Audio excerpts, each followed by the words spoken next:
Chapter 1494. Time slowly passed, and the sky gradually brightened.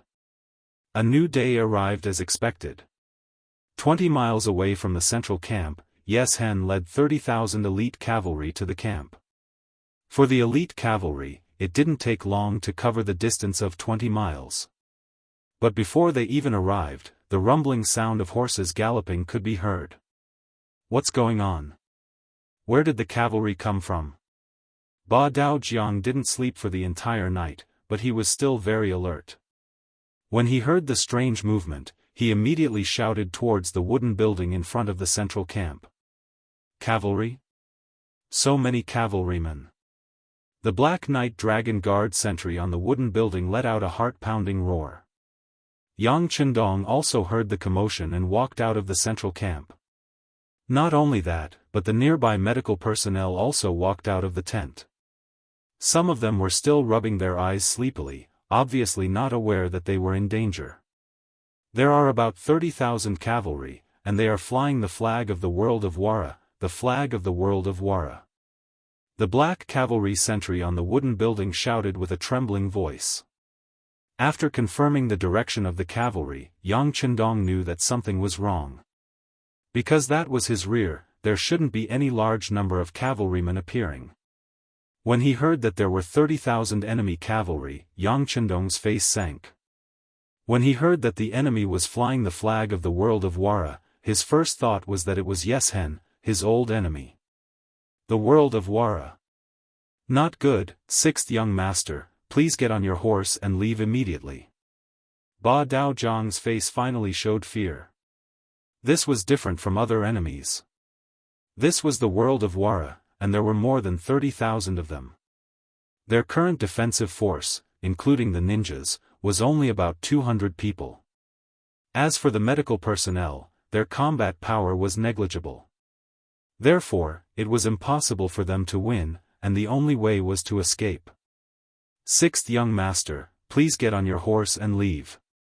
We are willing to bring up the rear and hold off the enemy with our lives. The other black cavalry dragon guards also reacted and knelt on the ground. Even the medical personnel were kneeling on the ground, begging for help. At this time, Yang Chendong's eyes were deep. Yi Zichen's sudden appearance was indeed beyond his expectations. Originally, he thought that the other party had escaped and that they would never meet again in this life. Even if they were to be found, it should be one of the other 5-star armies. But who would have thought that the heavens would be so kind to him? He had just gotten rid of a thorn in his side, Yi Fan, and now an old rival was sent to him. In Yang Chendong's heart, Yes Hen was also very important. Although he wasn't as important as Ivan, if he could get rid of him, Yes Hen was a good thing. Why couldn't he find them before? Now that it had delivered itself to his doorstep, there was no way he would miss such an opportunity. Escape?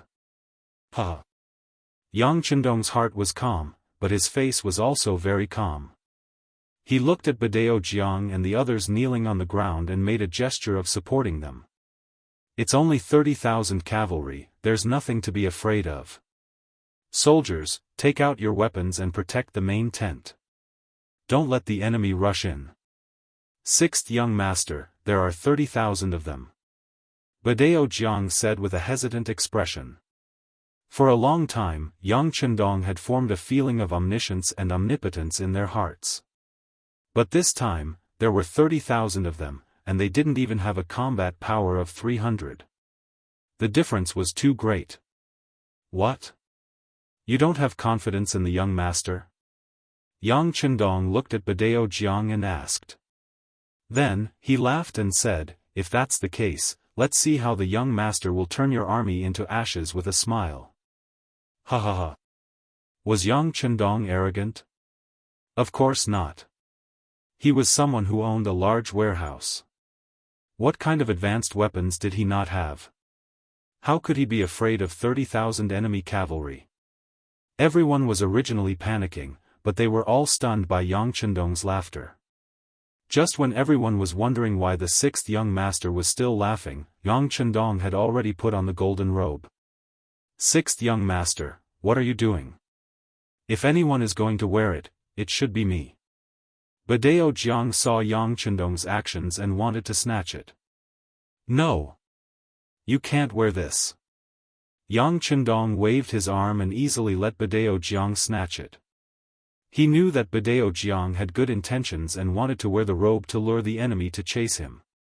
Badao Jiang's intentions were good, but his ability was still lacking. Yang Chendong unfolded his robe and casually draped it over his body.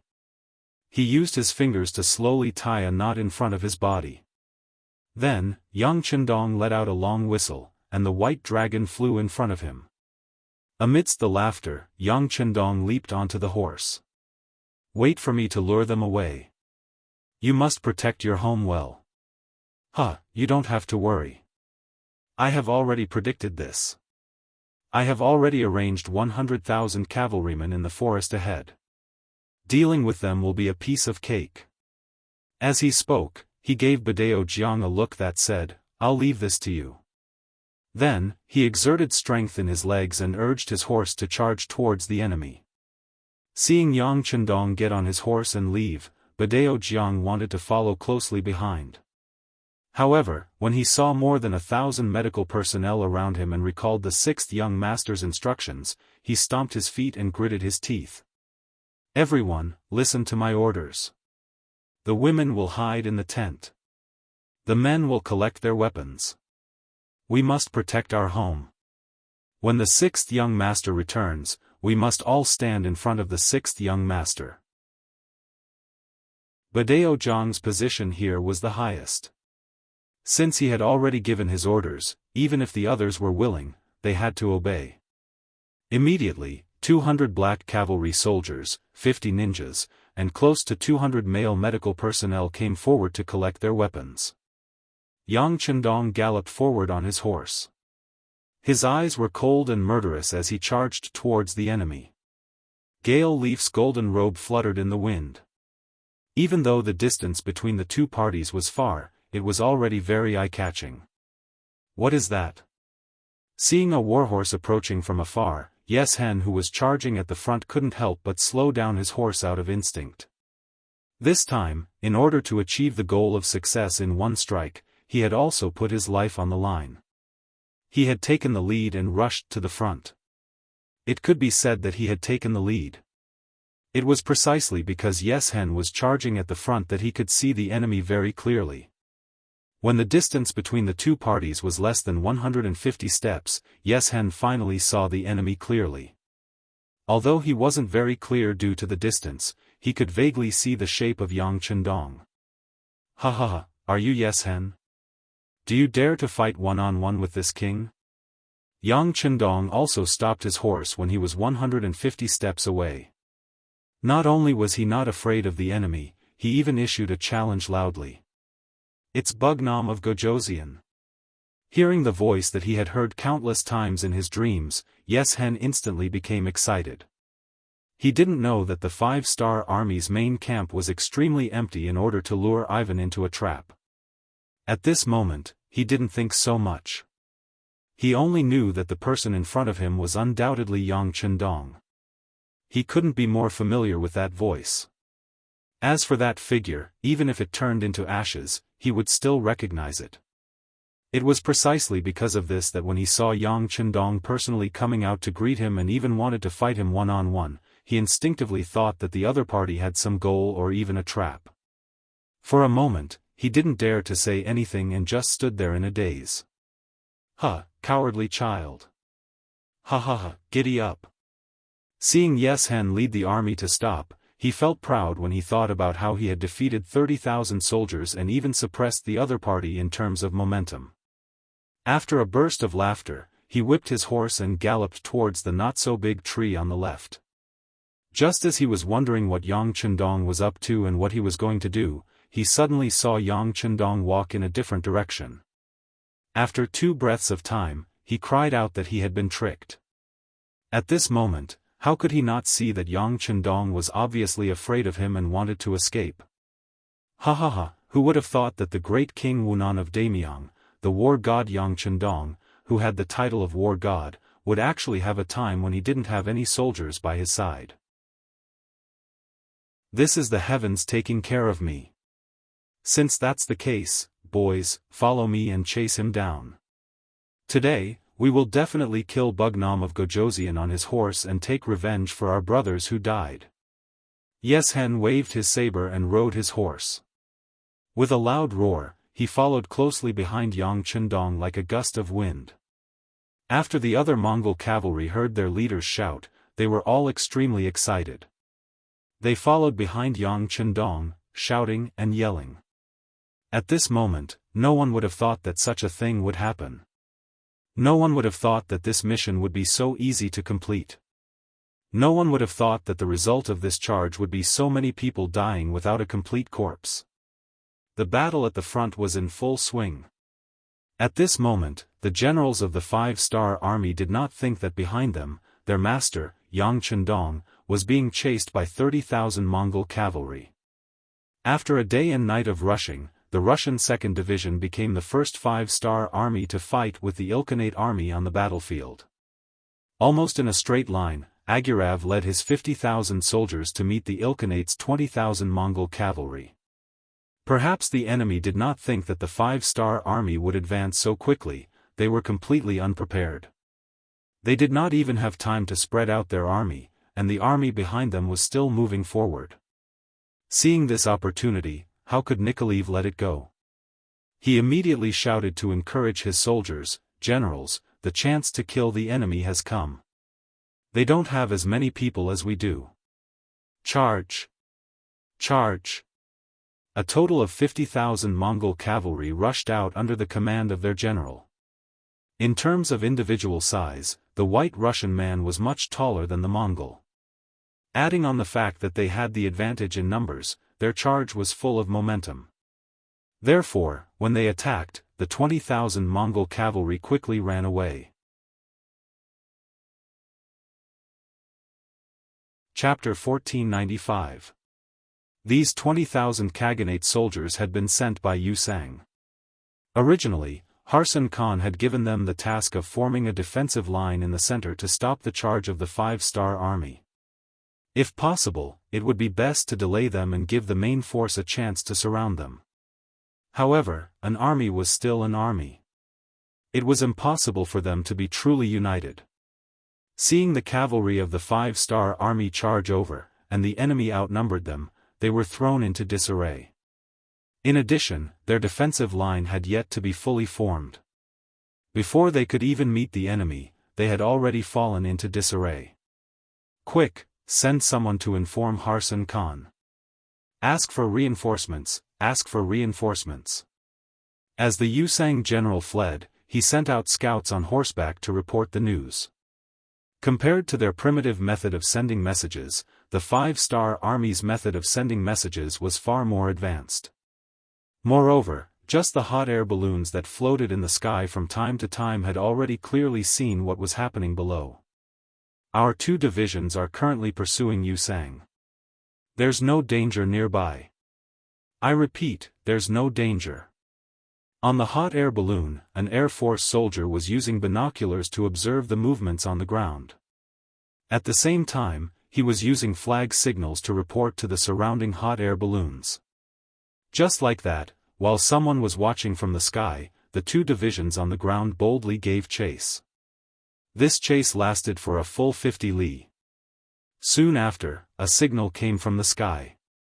On their left flank, 30,000 cavalry carrying the banner of the Crimean Khanate were circling around. What was even worse was that on their right flank, a group of 50,000 cavalry under the banner of the Khanate was also approaching from all sides. 30,000 plus 50,000 plus 20,000, that's a total of 100,000 people. On the ground, after seeing the news from the hot air balloons in the sky, Nikolaev did some calculations and realized that his forces were inferior. Thus, he decided to stop the chase and retreat from the battlefield.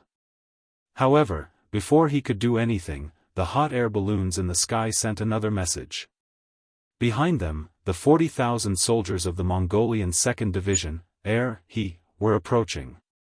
Based on their speed, they should be able to reach the battlefield in less than an hour. 5 plus 4, that's 90,000 people. 90,000 against 100,000, this battle is still possible. After Nikolaev received the news, he quickly changed his mind. He immediately gave the order for the entire army to stop their pursuit and scatter iron caltrops on the ground to form a defensive formation. They were waiting for reinforcements to arrive so that they could attack from both sides. Before they set off, Yang Chendong had told them in front of the officers at the division level and above that the most important goal of this battle was to eliminate the enemy's power. Therefore, as long as the conditions were right, it was best to engage in a decisive battle with the enemy's main force when their own safety wasn't too threatened. This would save them the time to search for the enemy, which was beneficial to the 5-star army who had limited logistical resources. It was precisely because he remembered this sentence that Nicholas was thinking about whether he could have a decisive battle with the other party. Since he was the one who started the first great battle, he must have contributed a lot. After the division commander gave the order, the soldiers stopped their pursuit and began to get busy. Just as they began to wait for the enemy cavalry to appear and prepare for a big battle, the news of this place was spread by the Air Force. 60 li to the west of them was the world's 1st Cavalry Division's 4th Division commander, Su Kuda. This person, who was once the commander of the 1st Cavalry Division, because he made a mistake, he was swapped with by Shuang, who was originally the commander. To tell the truth, he was in a very bad mood at that time, even though the 1st Cavalry Division was famous for its fighting prowess. But after being demoted from commander to commander, he still felt stifled in his heart. As the time he spent in the No. 1 Division grew longer and longer, he experienced the process of the No. 1 Division becoming the No. 1 Army. When he was promoted from the 4th Regiment commander to the 4th Division commander, he liked this army even more. He discovered that the world's 1st Cavalry Division was a wolf king in the wilderness. Compared to other armies, divisions, and divisions, they had more war resources, which meant that they had more opportunities to fight on the battlefield. A general could only show his ability on the battlefield. Needless to say, the warlike Su Kuda had long fallen in love with this place. At the same time, he also learned a lot from Commander Tian Hu and the other division commanders. Under his efforts, the strength of the 4th Cavalry Division continued to rise. Although his division was also a reinforced division, with 5 regiments, it still had 10,000 soldiers. But in terms of real fighting strength, even if they met 20,000 or 30,000 enemies on the battlefield, they still dared to fight and had a high chance of winning. Su Kuda regarded every battle as a learning experience. He hoped that he could grow better, so that he could bear a bigger burden in the future. But unfortunately, before coming to the battlefield, he wondered if he would be lucky enough to meet the first enemy. If it was as he wished, even if the enemy had 50,000 people, he would still dare to charge. He also believed that as long as he fought resolutely, tenaciously, and showed the might of the 4th Cavalry Division, it was not impossible for them to win. Unfortunately, his luck was not too good. The first battle was snatched by Nicholas of the Russian 2nd Cavalry Division. When he heard the news from the space that 50,000 people were chasing 20,000 people, although the other side's battlefield was not too far away, he still didn't want to interfere. Su Kuda didn't want to snatch other people's credit. Not to mention his own 60,000 people bullying the enemy's 20,000 people. But the situation of a battle always changed in an instant. Soon, another news came from the space. The Russian 2nd Cavalry Division was surrounded, but they didn't retreat. Instead, they joined forces with the nearby Meng 2nd Cavalry Division and prepared for a tough battle. 90,000 against 100,000, this is not fair. Well, if I add my own 10,000 people, then it would be fair. Su Kuda laughed after hearing the news. He knew that his chance to show his skills had come. Immediately, he ordered the army to change direction and rush toward the Russian 2nd Cavalry Division's location. At this time, at the Russian 2nd Cavalry Division's location, Nicholas didn't know that the battle here had attracted the attention of many people. Even the arrogant world's 1st Cavalry Division's 4th Cavalry Division was attracted by the battle here and was rushing over. At this time, he only knew that his 50,000 men were surrounded by the enemy's 100,000 cavalry. To many people, 100,000 was just a number that came out of their mouths. But when you see 100,000 cavalry in front of you, the feeling was absolutely different from what was said. It was absolutely spectacular. Layer after layer of enemy cavalry appeared and surrounded them from all sides. Seeing this scene, not only did Nicholas feel his whole body go numb, many of the soldiers also had the same thought. Let's talk about Nicholas himself. He was just a guardian of a small tribe with hundreds of people. Looking at the situation at that time, even if the Mongol cavalry sent out a small group of 50 people, they would be able to force him to retreat step by step. It was also very possible that they could even wipe out his tribe.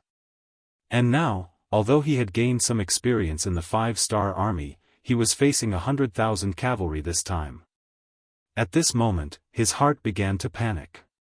He wasn't sure if he could stop the charge of the Mongol cavalry and didn't dare to guarantee that they could last until reinforcements arrived. But now that things had reached this point, even if Nicholas wanted to escape, he probably wouldn't have the chance. Moreover, he couldn't escape. He couldn't let down Yang Chendong's expectations of him. Everyone, put up your bows and arrows and shoot the enemies in the encirclement. According to what he had learned, Nicholas forced himself to calm down and loudly roared. No matter what, they had killed their way over from Eastern Europe and many of the soldiers had seen blood. Although today's battle was quite big, it wasn't enough to shake them. After hearing the commander's order, everyone quickly calmed down and went to their positions. The charging Khanate Alliance army was getting closer and closer. Finally, when they were less than 500 steps away, they were entangled by the caltrops on the ground.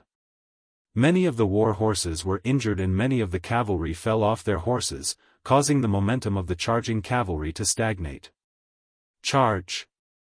Seeing that this was a rare opportunity, Nicholas swallowed his saliva and loudly roared. The 5,000 White Russian cavalrymen at the front charged forward. They held strong bows in their hands and shot out arrows one after another. Unfortunately, due to the lack of distance, many of the arrows didn't have the effect they should have.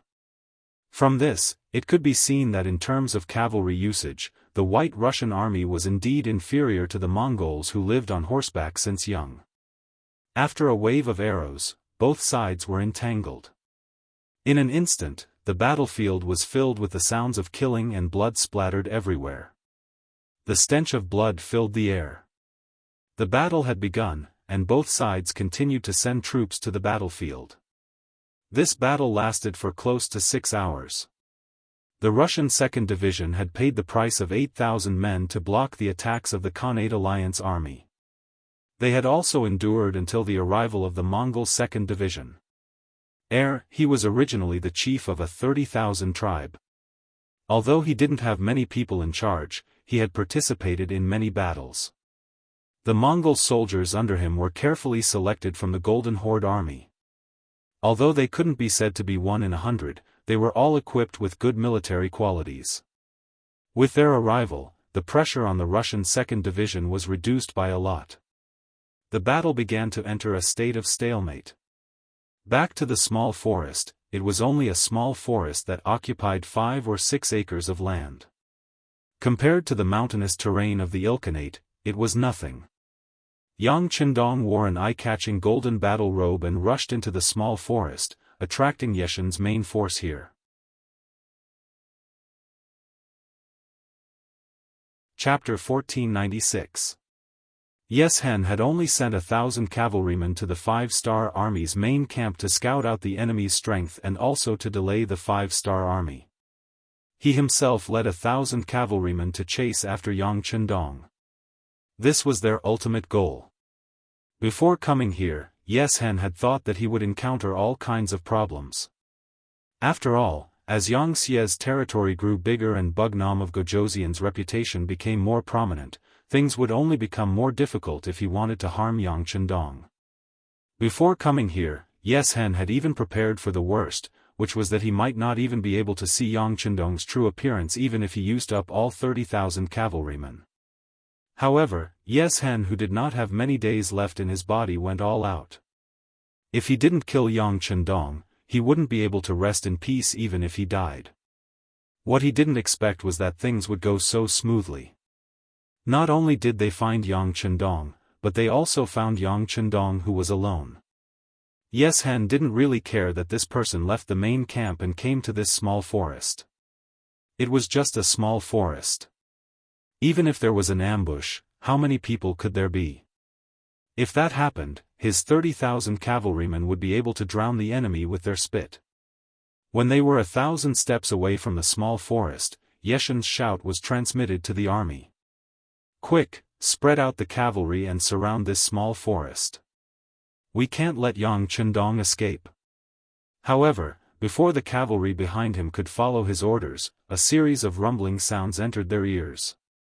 Then, under everyone's puzzled expression, a huge object suddenly rose from the sky above the small forest. A flying figure with a dark green shell suddenly appeared in front of everyone's eyes.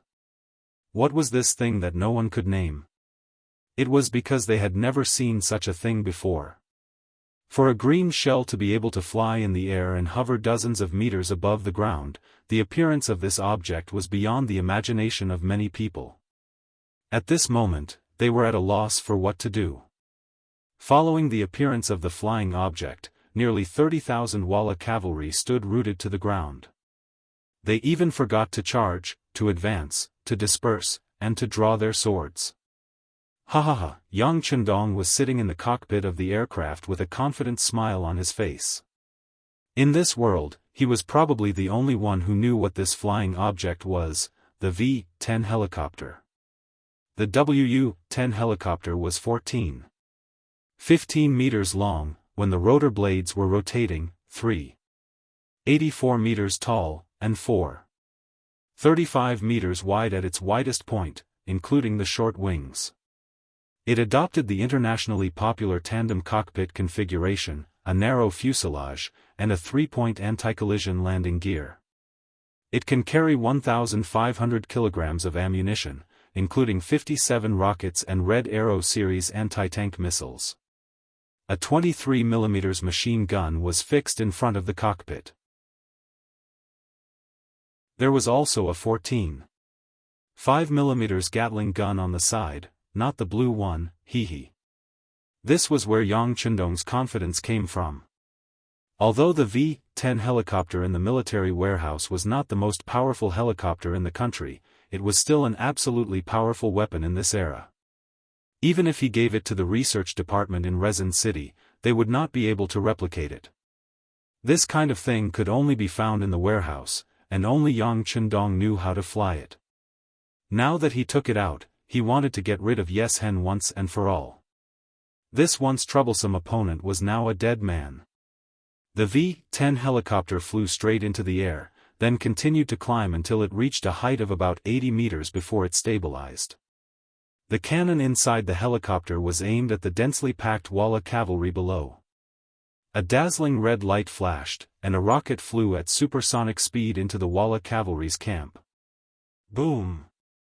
With a flash of fire, the rocket launcher exploded on the ground. The shockwave from the explosion caused many of the newly grown trees in the nearby forest to be cut in half. This powerful force also created a huge gap in the Walla cavalry's camp.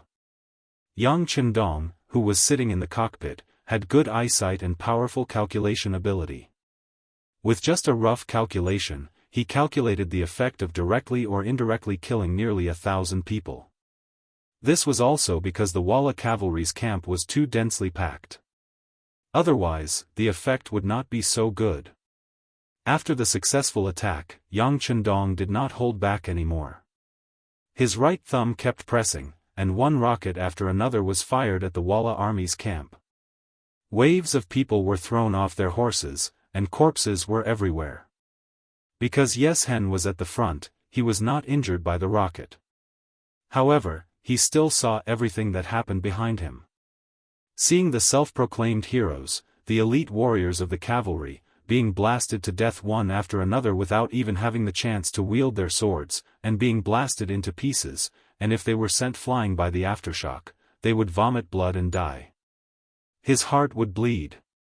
How did Yang Chendong come up with such an invincible weapon?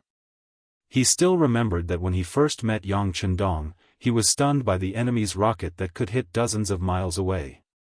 He had no choice but to give up on the siege of the great Ming dynasty's capital. Even though many years had passed, Yeshen still could not forget the scene at that time. And now, when they were gradually getting used to the powerful firearms and cannons of the five-star army, the enemy came up with something that could fly.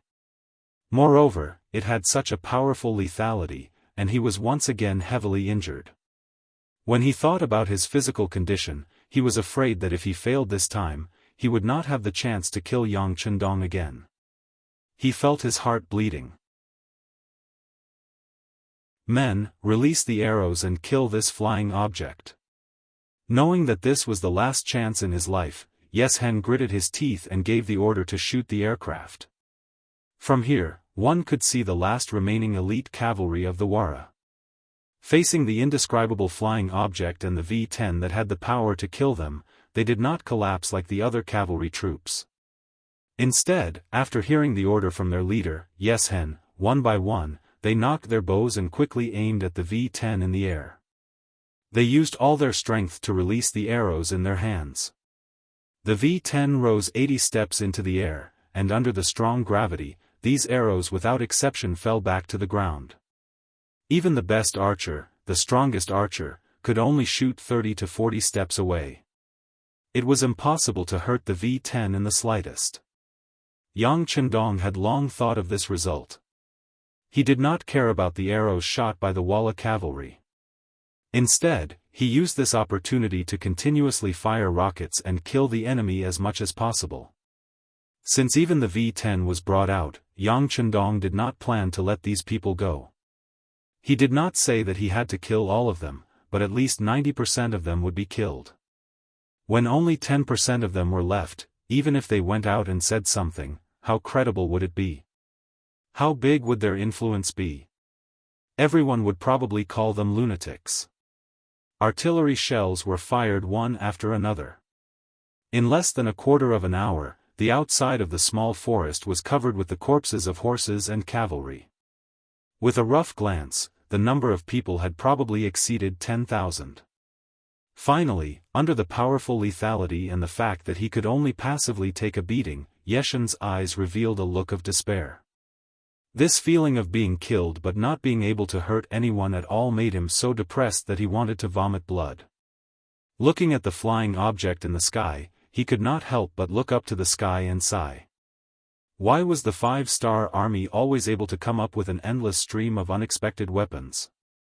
Why was their heroic Warawala cavalry only able to passively take a beating without even being able to fight back? Could it be that Tingri had abandoned them? Leader, let's retreat. General Bo Muir came to Yeshen's side. He could feel the despair in Yeshen's heart. How could he not feel the same way? But in the face of the V-10, they were really helpless. They did not even have a flintlock. How could they compare with such a high-end helicopter? Retreat? Don't we have any other way? The enemy's artillery shouldn't be endless. Yeshen said with a look of unwillingness. Just as Yeshen said, there were not many artillery shells left in the V-10. Yang Chendong was not going to use them. It was not that he was reluctant to use them. There were many good things in the big warehouse. He did not use them because there were no large groups of enemies in his line of sight. It would be a waste to use the rocket launchers. Next, it was time for the machine gun to show its power. Yang Chendong gave up the 23mm machine gun and chose the 14.5 mm Gatling gun. This machine gun had a fast firing rate and was powerful enough. At least, it was more than enough to deal with the Wala cavalry. After fixing the Gatling gun, Yang Chendong adjusted it to the best angle and used his skillful flying skills to start another massacre. Da-da-da-da. Da-da-da-da. Da-da-da-da. The Gatling gun displayed its unique tyrannical side. Bullets flew, piercing through the air, piercing the skin of the cavalryman.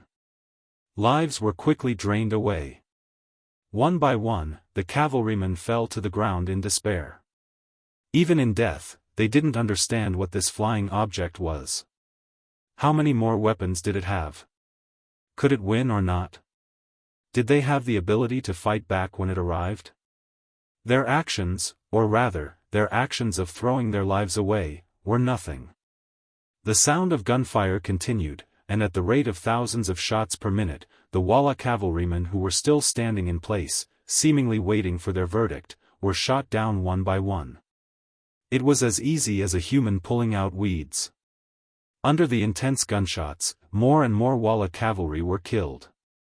This tragic scene, or rather, this helpless scene, finally crushed the hearts of the cavalrymen. When they realized that there was nothing they could do but die here, they began to flee.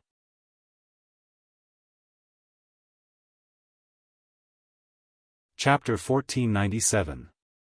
With the first to escape, there would be a second. They were already under great psychological pressure and were about to collapse.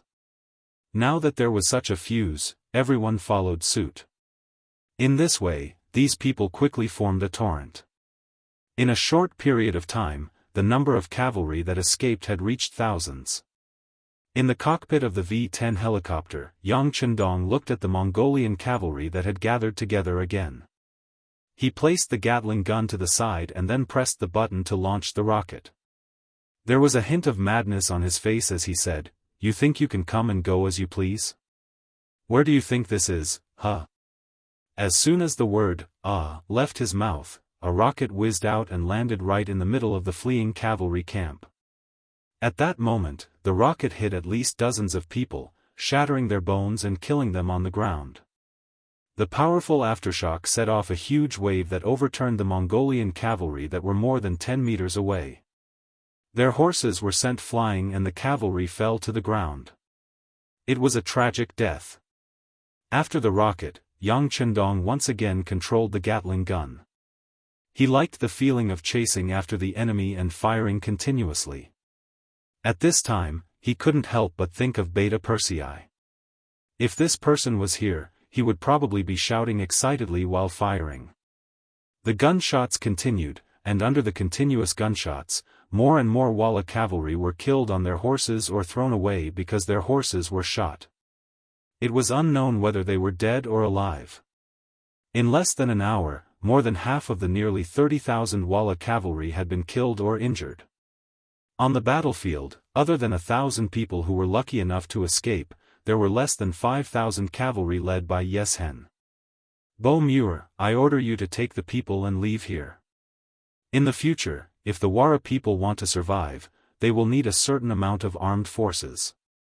In the future, I can't protect them anymore. It's up to you. At this moment, Yeshen began to entrust the children to him.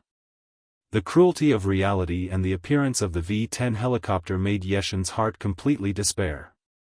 He finally realized that all along, Bugnam of Gojosian had never taken him seriously. Otherwise, if he had taken out such a flying object earlier, he would not have been able to do anything. And now, even though he knew, he did not plan to leave. Since he couldn't take revenge, even if he died, he would die in the hands of his enemy. This could be considered a kind of heroism, a kind of fulfillment of his wish. Chief, Bo Muir was stunned when he heard Yeshen's words, and then tears came out of his eyes. All right, a real man bleeds, not tears. Don't cry anymore. Take these cavalrymen and leave. Remember, don't think about revenge in the future. This Bugnam of Gojosian is a devil, a man blessed by the heavens. We are no match for him. Yeshen acted as if he was an experienced person and wanted to continue giving orders. However, the sudden attack of a rocket launcher made him go completely crazy. On the ground, the Walla cavalry had already scattered. Yang Chendong's goal should have been achieved, because those who wanted to kill him had either escaped or been killed. But with his flying glasses, he still found Yeshen's location. Seeing that the Walla's chief was still alive, he couldn't help but sigh at his luck. Since that's the case, he will give him another rocket launcher. He doesn't believe that people can be made of iron. Even if they are made of iron, he will refine them into water. As such, just as he was about to instruct Bo Muir about the matters behind him, a rocket suddenly exploded a dozen meters away from him. The powerful shockwave directly sent Bo Muir, who was facing the shockwave of the rocket, flying away. Yes, Hen was lucky. His back was facing the direction of the rocket launcher, so he didn't die immediately. Instead, he was injured by the aftermath and fell to the ground. But even so, he was seriously injured. A large piece of shrapnel was embedded in his back. Under the medical conditions at that time, it was very difficult to save him. After lying on the ground for a long time, Yes Hen slowly raised his head and saw the scene of Bo Muir bleeding from the corner of his mouth and dying not far away. Bo Muir was his hope, and the protector of the Wara tribe in the future. Without him and Bo Muir, what should they do if someone bullied their tribe? He originally wanted to kill Yang Chendong, but not only did he fail to hurt Yang Chendong in the slightest, he even lost his own Bo Muir. This result made him angry and unwilling to accept it, and he cursed loudly, F***ck. This was the final voice of the once ambitious and ruthless character. After shouting this sentence, he exhausted the last bit of strength in his body and turned around. Because of this, the shrapnel penetrated deep into his body. Yes Hen didn't care about all this. He just looked up at the sky. At this time, the sky in his eyes was so blue and clear that people couldn't help but linger back and forth. Cough. With a light cough, blood flowed out from the corner of Yeshen's mouth, and then more and more blood flowed out. Slowly, Yes Hen died with his eyes wide open. Perhaps when he died, his heart was full of unwillingness, so he couldn't close his eyes in peace. In mid-air, Yang Chendong finally stopped shooting. As far as the eye could see, it was difficult to find a single living person in the huge battlefield. Apart from a few lucky warhorses circling in place, there were no other living creatures in sight. Ai, why did you seek your own death? Yang Chendong, who had calmed down, looked at the massacre in front of him and couldn't help but shake his head. He was not a bloodthirsty person, but there were some things that he had to do. Unknowingly, the warrior 10 had disappeared. Yang Chendong untied the reins of the white dragon tied to the tree stump and rode it back to the central camp. From the time Yang Chendong left until his return, nearly 4 hours had passed. For nearly 4 hours, the people in the central camp were worried about his safety. Only when Yang Chendong returned unharmed did everyone breathe a sigh of relief. Then Yang Chendong saw a lot of people cleaning up the battlefield. 1,000 Wala cavalry launched an attack on the main camp. Although they had the advantage in numbers, they were facing the black cavalry dragon guards who were wielding the 95 style. In the end, not a single one of them was left alive as corpses. Ba Daojiang came forward and reported the battle. Then, he remembered the Wala cavalry and couldn't help but ask curiously, "Sixth young master, was it Yes Hen who came?" Yang Chendong knew what he wanted to ask. He also knew that some things couldn't be hidden. After all, more than 20,000 people died. If they didn't deal with it properly, it would be a big problem if there was a plague. Yang Chendong said that he wanted to say it, but he could choose to say it. Yes, it was Yes Hen who came, but he's already dead. Most of his cavalry was also killed by our ambush. It's just that they still have things to do, so they left in a hurry. How about this, you take half of the people to clean up the battlefield. Oh right, there are too many corpses. We don't have enough people, so we can burn them. Oh. Hearing that the ambush had left, Ba Daojiang didn't ask any more questions. In his opinion, this was a normal thing. After all, their opponent this time was the 300,000 cavalry of the Khanate. Although they had 400,000 soldiers and had a slight advantage, they weren't as familiar with the terrain as the enemy. Moreover, even in a war, one should use all their strength and not hold back at all. Ba Daojiang nodded understandingly. Then, he led 100 black cavalry and 600 to 700 medical personnel to the battlefield in the small forest. However, when they arrived at the battlefield, although many of them had already experienced large and small battles, some of them couldn't help but vomit on the ground. The situation on the battlefield was simply too tragic. There were countless people with broken limbs, and dead limbs were strewn all over the place. It was like a living hell. Ba Daojiang didn't vomit. After a long period of training, his tolerance in this aspect was very high. However, what he couldn't understand was why he didn't see any corpses of his own soldiers on the battlefield. More than 20,000 enemy cavalry died here, and they were the elites of the Wara. They were also people who had survived countless battles. They shouldn't have been unable to fight back. Could it be that their corpses had been carried away? Well, that was the only possibility. However, which army could do this? From the looks of the battlefield, there were many deep craters caused by cannons. It should be the work of the Leng Feng division. Who cooperated with them? Ba Daojiang had some doubts in his heart, but considering that all of this was arranged by the sixth young master, he didn't ask any more questions. Instead, he started to burn the corpses. Whether it was Ivan's rebellion or Yeshin's sudden appearance, it didn't affect the battlefield at all. On the main battlefield, it didn't have much of an effect. The soldiers also didn't expect that their southern Wu King would encounter danger one after another in such a short time. At this time, they didn't know that they were fighting with the Khanate army or preparing to fight. The two divisions of Russia and Meng Er had already gathered their forces and their strength had increased greatly. Meng Er, he was able to lead 40,000 soldiers because of Yang Chendong's favor. This number was even more than the number of tribesmen he had before. Because of this, he decided to perform well. This battle was the time for him to prove his ability. Because of this, Meng Er fought very fiercely as soon as they arrived. Both sides were people who lived on horseback, and the battle was very lively. Victory and defeat couldn't be decided in a short time. However, the five-star army's fighting spirit was different from the Khanate army's passive fighting spirit. Gradually, the scales of victory began to shift towards the five-star army's side. This was the effect produced by the difference in the system. Let's talk about the Khanate army first. They had no choice but to fight. It seemed like they were protecting their own territory and were acting in a righteous manner.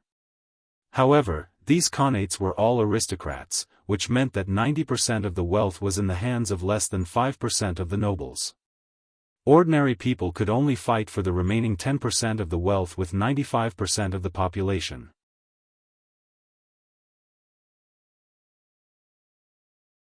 Chapter 1498.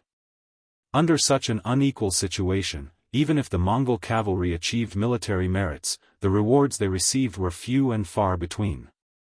This caused them to lose their motivation, because they were not fighting for themselves, but for the nobles and aristocrats. Looking at the five-star army, it looked like they were the invaders and should belong to the unjust side, but the excellent treatment of soldiers and military merit system filled everyone with motivation and confidence. Through military merit, they could let themselves and their families live better lives. As long as they worked hard and dared to risk their lives, they might be able to obtain more. Moreover, the five-star army's military rules were there, so there was no need to worry about anyone stealing your military merit, because if that was the case, you could appeal to the military inspection department. Once it was verified, not only would your military merit be returned, but whoever took the merit would also be punished. Even if the person who took the merit was a battalion commander, regiment commander, or even a division commander, they would still be treated equally. Like this, who would dare to break this taboo, who would dare to cross the line? This protected the rights of the ordinary soldiers, so that they would not shed blood or cry when fighting with their lives on the line. Under the highly stimulating military merit system, everyone wished that they could go to the battlefield every day. Under this kind of mentality, compared to the Khanate Alliance Army's soldiers who were just muddling along, the results of the battle would naturally be different. Not to mention, the world's first cavalry army's 4th Division commander, Su Kuda, had suddenly arrived on the battlefield. Moreover, he had unrestrainedly launched an attack from the flank. It had to be said that the Khanate Alliance army's scouts were not incompetent. They had already noticed a group of 10,000 cavalry that had suddenly charged in from the other side of the battlefield. However, the analysis of the higher-ups was that this group of 10,000 cavalry would definitely meet up with the Mongol-Russian army on the other side before launching an attack. This erroneous analysis caused them to be caught off guard. As a result, when the sky turned dark, Su Kuda led his army without stopping to rest.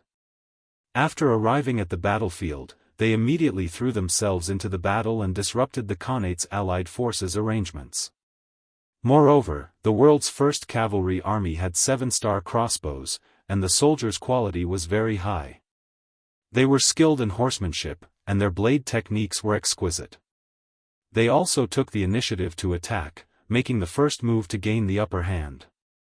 Therefore, when they appeared, they dealt a heavy blow to the Khanate Alliance army. Only then could they display their powerful firepower. As for the enemies surrounding them, Division Commander Xiao Feng didn't have any misgivings. He thought that the number of Khanate Alliance army cavalry surrounding them was still too small. There were less than 100,000 people and it wasn't enough for them to eat. Of course, according to the rules, regardless of whether they thought highly of the Khanate Alliance army on the outside, since they had discovered the enemy's main force and were surrounded, they had to report this matter. Moreover, they had to spread the news to their allies nearby. Commander Wu Sheng of the 3rd Army, who was 150 kilometers west of them, received the news. What? Our 2 mixed cavalry divisions are surrounded? Then we have to go and save them. Immediately send a telegram to the 6th young master and tell him our thoughts. Xiao Feng became excited after receiving the news. It could be said that his luck wasn't very good. They had been out for 2 days and had passed through many places, but they hadn't encountered the Khanate Alliance army cavalry. This could only mean that they had gone in the wrong direction. Since that was the case, they had to adjust their direction. But where exactly to go was also a problem that gave him a headache. Now that they had learned that the 2 divisions of the Cold Front Division were surrounded, they had found one of the main forces of the Khanate Alliance army.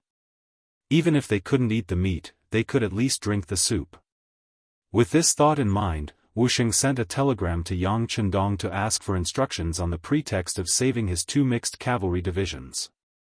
In the central camp, the danger was already far away. Yang Chendong had also returned to his own tent. Wang Shan, the director of the communications department, was also in the tent. He was delivering the received telegrams to Yang Chendong so that Yang Chendong could better understand the situation of the battlefield. Yang Chendong saw the telegram from the 3rd Army as soon as it arrived. How could he not see that Wu Sheng couldn't find the enemy's main force and wanted to use this opportunity to get a share of the loot? If any other officer had made such a request, he would naturally refuse. This piece of meat was found by the 2 divisions of the Cold Front Division, so how could anyone else snatch the benefits? But since it was a telegram from Wu Sheng, it was a different story. Speaking of which, Yang Chendong felt that he had let Wu Sheng down. He had left him for 10 years in Eastern Europe without any reinforcements. He had to face the 2 behemoths of the Golden Horde and the Rossi Principalities. He could imagine how difficult it must have been. Speaking of which, Wu Sheng's 3rd Army could also be called the 3rd Army of the Cold Front Division. But because they had been separated for so long, many excellent soldiers had been killed in battle. That was why they were no longer as strong as they used to be. Although they had recovered from the recruitment, their fighting strength was far from what it used to be. Right now, they wanted to make a contribution. Moreover, there were 20,000 soldiers from the 3rd Army surrounded. It was reasonable for them to send reinforcements. Okay, send a telegram to Commander Wu Sheng and agree to his request. Yang Chendong gave his answer after some consideration. If Wu Sheng was allowed to go, then the other armies wouldn't be so lucky. They would have to find their own opportunities. In contrast, the commander of the world's first cavalry army, Jianghu, had his own plans. As the strongest army in the world of cold weapons, Jianghu had his own pride. He couldn't do things like knowing the intelligence of others. What he needed to do was to make use of his own advantages and make greater contributions. What were the advantages of the world's first cavalry army? Without a doubt, they had the fastest warhorses and the strongest cavalry, as well as the 7-star crossbow, which was an excellent weapon for shooting enemies at close range. With so many advantages, they were destined to not be an ordinary army. Only greater contributions were worthy of them. And what was this contribution? In Jianghu's eyes, it was to directly attack the enemy's den and take down the capital of the Ilkhanate, Dabuli. Speaking of which, the Ilkhanate had long been destroyed. They were now known as the Zarathir Dynasty, and their capital was in Dabuli. This name was nothing more than a means used by Harsan Khan to maintain the same status as the other Khanates. This time, in order to stop the 5-star army from coming to the west, Harsan Khan had mobilized almost all the forces that could be mobilized within the kingdom, and then sent his troops out of the capital. He wanted to stop the 5-star army outside, and even severely injure them. The idea was good, but the reality was cruel. How could they achieve it just by thinking? For this battle, Harsan Khan had conscripted all the men above the age of 14 in the country, making their capital Dabuli very empty. According to the information from the intelligence department, there were less than 5,000 soldiers in the city. This was an opportunity. As long as they were fast, it was very likely that they would be able to take down Dabuli and completely cut off the connection between Harsan Khan and his base. At that time, the enemy would be in chaos when they heard the news. That would be the time for the 5-star army to win.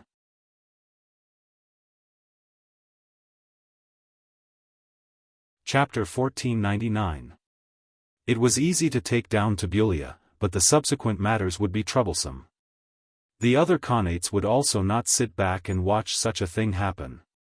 They would definitely send their troops here and even surround them. They would not allow the 5-star army to gain a foothold in the city. In other words, there was a risk in doing this. If they did not do well, they might be surrounded. Others might be afraid, but the world's first cavalry army led by Jianghu would not be afraid. To him, this kind of challenge was exciting enough to show the true strength of the world's first cavalry army. Of course, Jianghu was not a blindly arrogant person. Before taking action, he decided to accumulate more strength. For example, he would mobilize the 5 divisions under him to strengthen his own strength. This was like forging iron, one needed to be strong. The 1st, 2nd, 3rd, and 5th divisions rushed over after receiving the order. Only the 4th division was busy helping the Russian and Mongolian divisions. They did not have the chance to come and help. Because of this, Jianghu decided not to wait for them. After all, speed was the most important thing in war. Opportunities on the battlefield were fleeting. It was impossible to wait for someone. Pass down the order. The army is to attack. The target is Tabulia city, the capital of the Ilkhanate. Attack. Jianghu did not want to wait any longer. Time waits for no one. Therefore, after he gave the order, the 45,000 soldiers of the world's first cavalry army quickly approached Tabulia city from all directions. The world's first cavalry army and the Cold Front 3rd Cavalry Army both moved. Everyone had their own target. This was where the strength of Yang Chendong's battlefield command came into play. Unless there was a complete plan, the generals could do whatever they wanted on the battlefield. Unless there was no other choice, Yang Chendong would not blindly give orders. This was because he knew that sometimes, a delay in giving orders could cause the fruits of victory to be lost. In order to prevent this from happening, he would not give orders. Instead, he would let the division commanders do what they wanted. Jianghu and the others were already used to this method of command. Therefore, After they made the decision, they only needed to report the purpose of their trip via telegram before taking action. Compared to the Third Corps of the Cold Front, which was drinking soup, the world's first corps of cavalry had to launch a surprise attack. Beta Persei led 1,800 black cavalry soldiers, as well as the troops of Meng 4 Regiment Baruch and Meng 5 Regiment Wutua that they had encountered on the battlefield. They were rushing towards the Norman Khanate day and night. Although it was called the Norman Khanate, it was nothing more than a small country with a population of less than 800,000 people. Or rather, it was just a large tribe.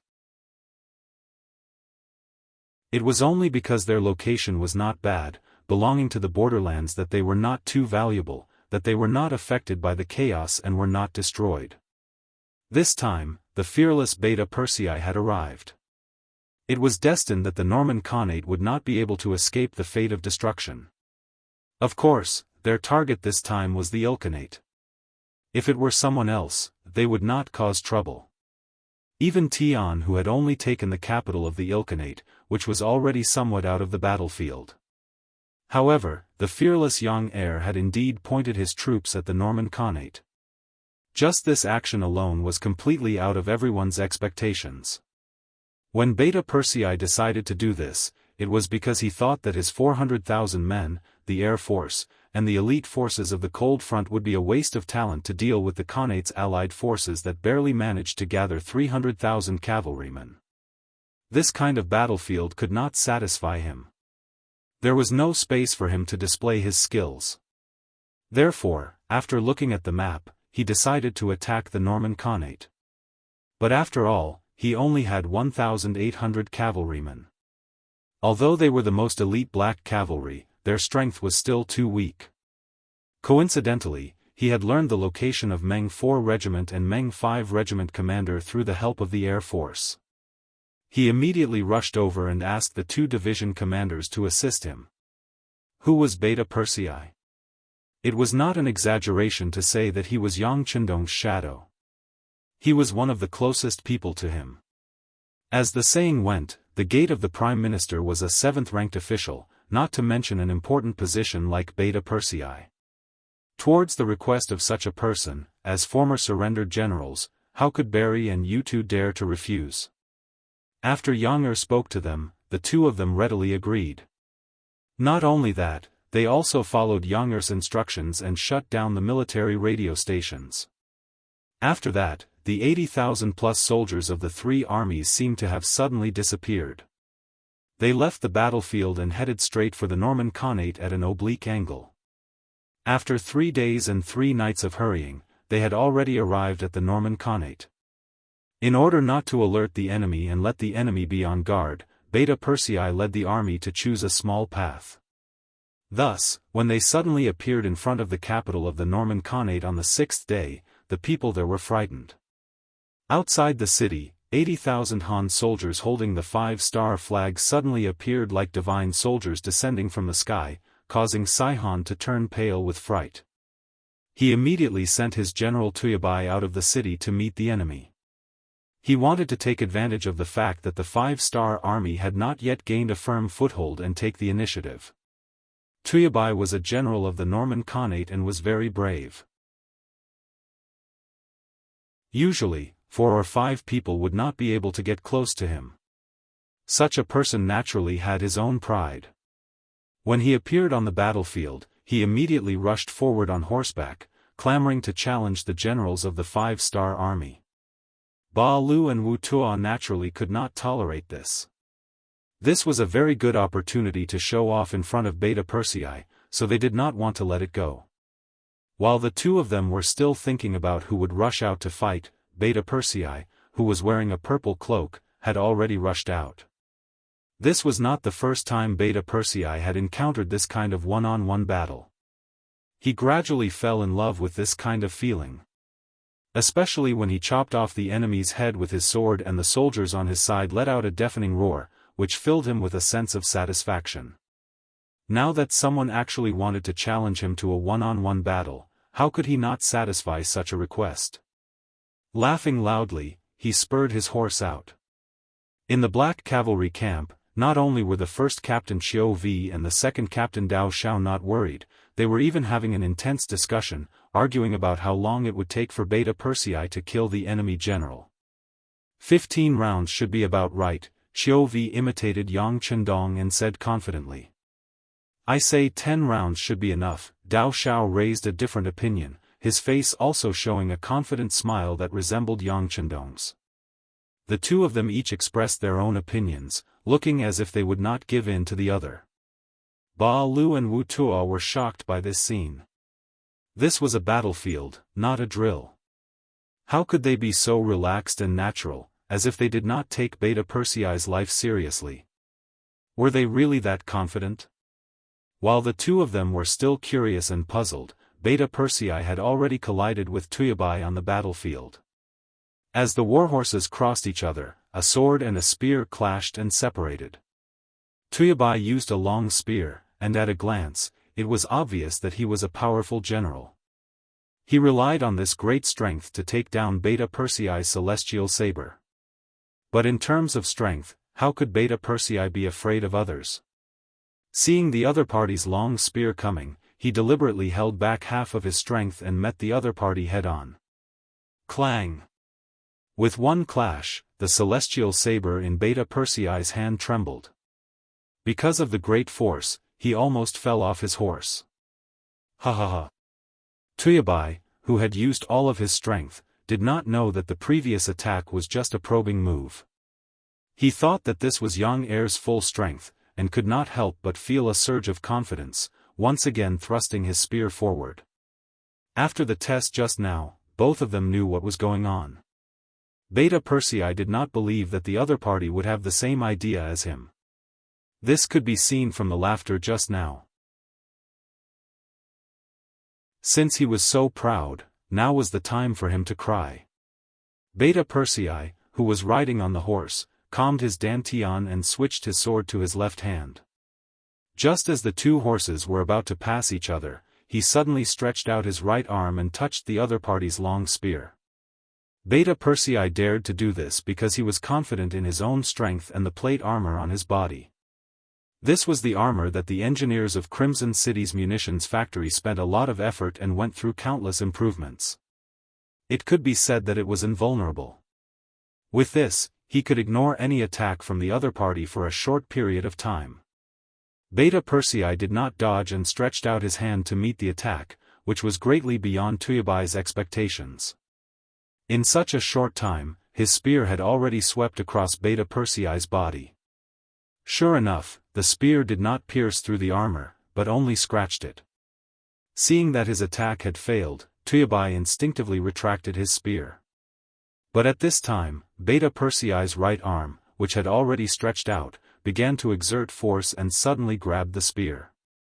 Tuyabai's body uncontrollably moved forward and came in front of Beta Persei. At this moment, the distance between the two sides was less than 40 centimeters. Beta Persei laughed and waved his left arm. Tuyabai screamed and a big head flew into the air. Tuyabai's body fell to the ground and died in battle. It had only been 2 rounds. The first round was a test, the second round was a killing move, and it was a success. Seeing this scene in the eyes of the two generals, Barry and Wu Tuo, they were naturally shocked. Even Xiao Vi and Dao Xiao shut their mouths at this moment. After all, it was far beyond their expectations to kill the enemy general so quickly. After killing Tuyabai, Yang Er took the opportunity to point his saber forward and roared, "Soldiers, follow me and kill." Yang Er's saber was pointed forward and he shouted, "Soldiers, follow me and kill. Kill." The first to rush out were the 1,800 black cavalry soldiers. They had long been used to attacking in any situation and environment. After years of hard training, even when they were sleeping, they would jump up and draw their swords when they heard the general's order.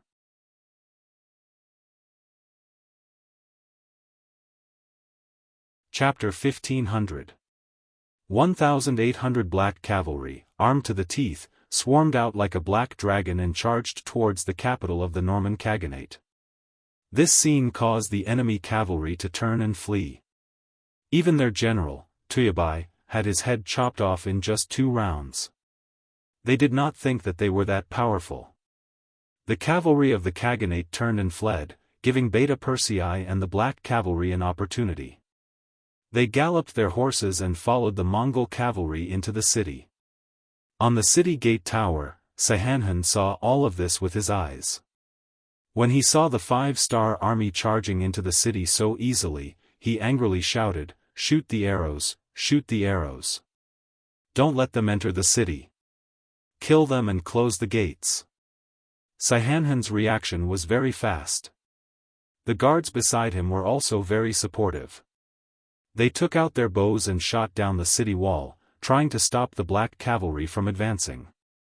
In order to achieve their goal, some of the Black Cavalry soldiers who were close to the Black Cavalry also became their targets.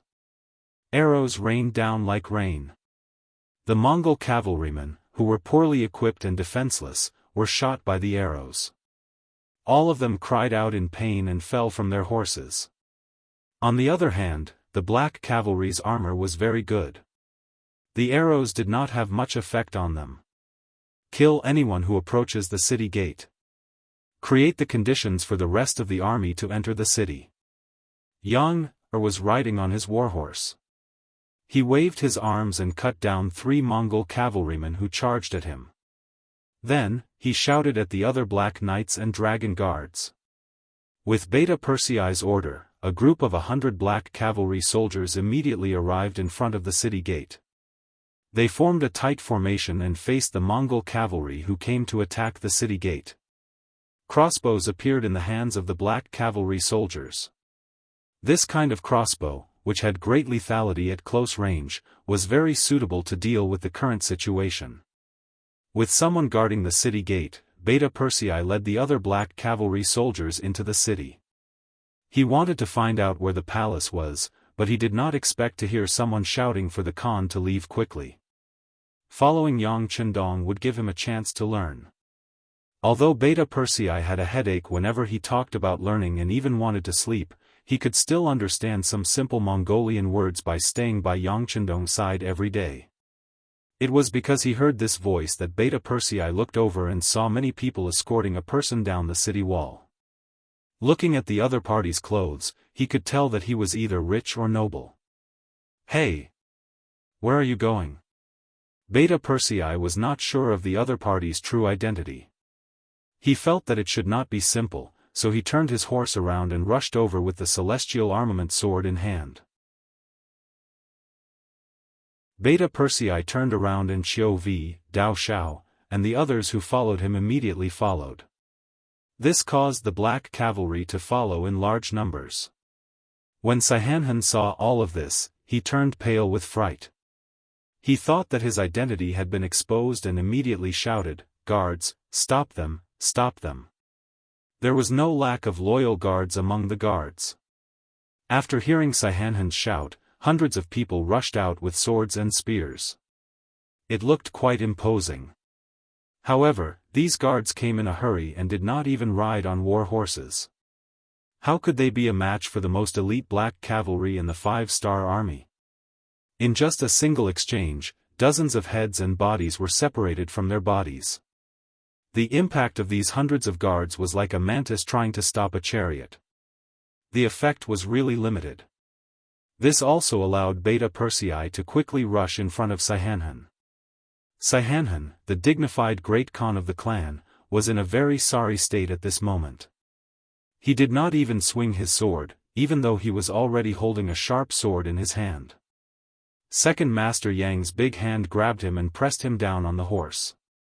"No, don't kill me, I'm Xianxia, I surrender." Xianxia had just witnessed the scene of Beta Persei killing Tuyabai. At this moment, he was extremely scared and hurriedly begged for mercy in Mongolian. "What are you talking about? I don't understand." Beta Persei did not understand so much Mongolian at once. In a fit of anger, he roared. At this moment, coupled with the murderous aura on his body, Xianxia had the urge to faint. "Don't kill me, I'm Xianxia, I'm the great Khan of the Norman Khanate. I'm willing to surrender, I surrender." In a hurry, Xianxia could only repeat in Chinese. Although it was not very authentic and was even a little talkative, this time Beta Persei really heard it clearly. He did not expect that the person he casually grabbed would be the Great Khan. He immediately laughed and said, "Ha ha ha, God is really taking care of me. That's for the best. Tell your men to put down their weapons immediately. I'll chop off one of your fingers if they're late." Hearing Beta Persei's thunderous voice, Xianxia kept nodding. "Yes, I'll tell them to surrender right away. Wait a moment." In order to save his life, Xianxia sat on his horse and began to shout loudly in Mongolian. With his identity as the Khan, he ordered his men to put down their weapons and surrender to the 5-star army. The Great Khan's orders still had a lot of prestige in the tribe. Perhaps if he told them to throw away their lives, they would still fuss about it. But if he said to surrender in order to save their lives, not many people would disobey the order. Especially when the 5-star army's performance was so brave and powerful. In addition, they had long heard all kinds of rumors about the 5-star army's power. Immediately, everyone threw down their weapons and surrendered, squatting on the ground. When Barry and Yuchuo led the army into the city, they saw the scene of the entire city kneeling on the ground. This result shocked the 2 division commanders. When they looked at Beta Persei, their eyes were full of worship. With just 1,800 cavalrymen, not only did they charge into the city and capture the Khan, they also made the 10,000 cavalrymen surrender and kneel on the ground. If it didn't happen in front of their eyes, they wouldn't believe it even if someone else told them. On the contrary, Beta Persei, who was worshipped, was not surprised at all. Leading the most elite black cavalry of the 5-star army, he would not be surprised at anything. Okay, immediately seal off the entire city. Don't spread the news here. Check the captured goods, especially the food, and be ready to attack again.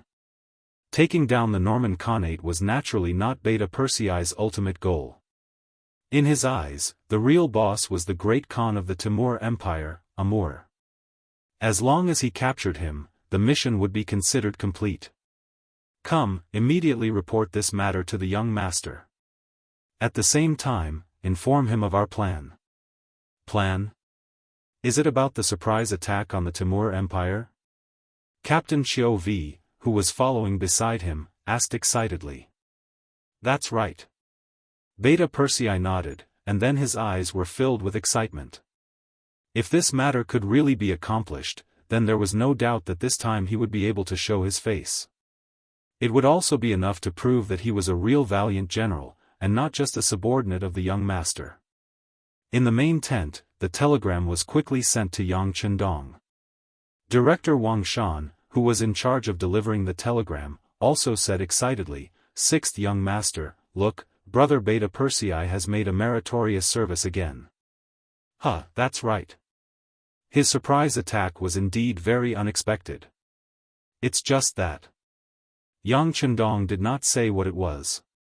However, Wang Shan could sense that Yang Chendong was worried about whether or not he would be able to launch a surprise attack on the Timur Empire.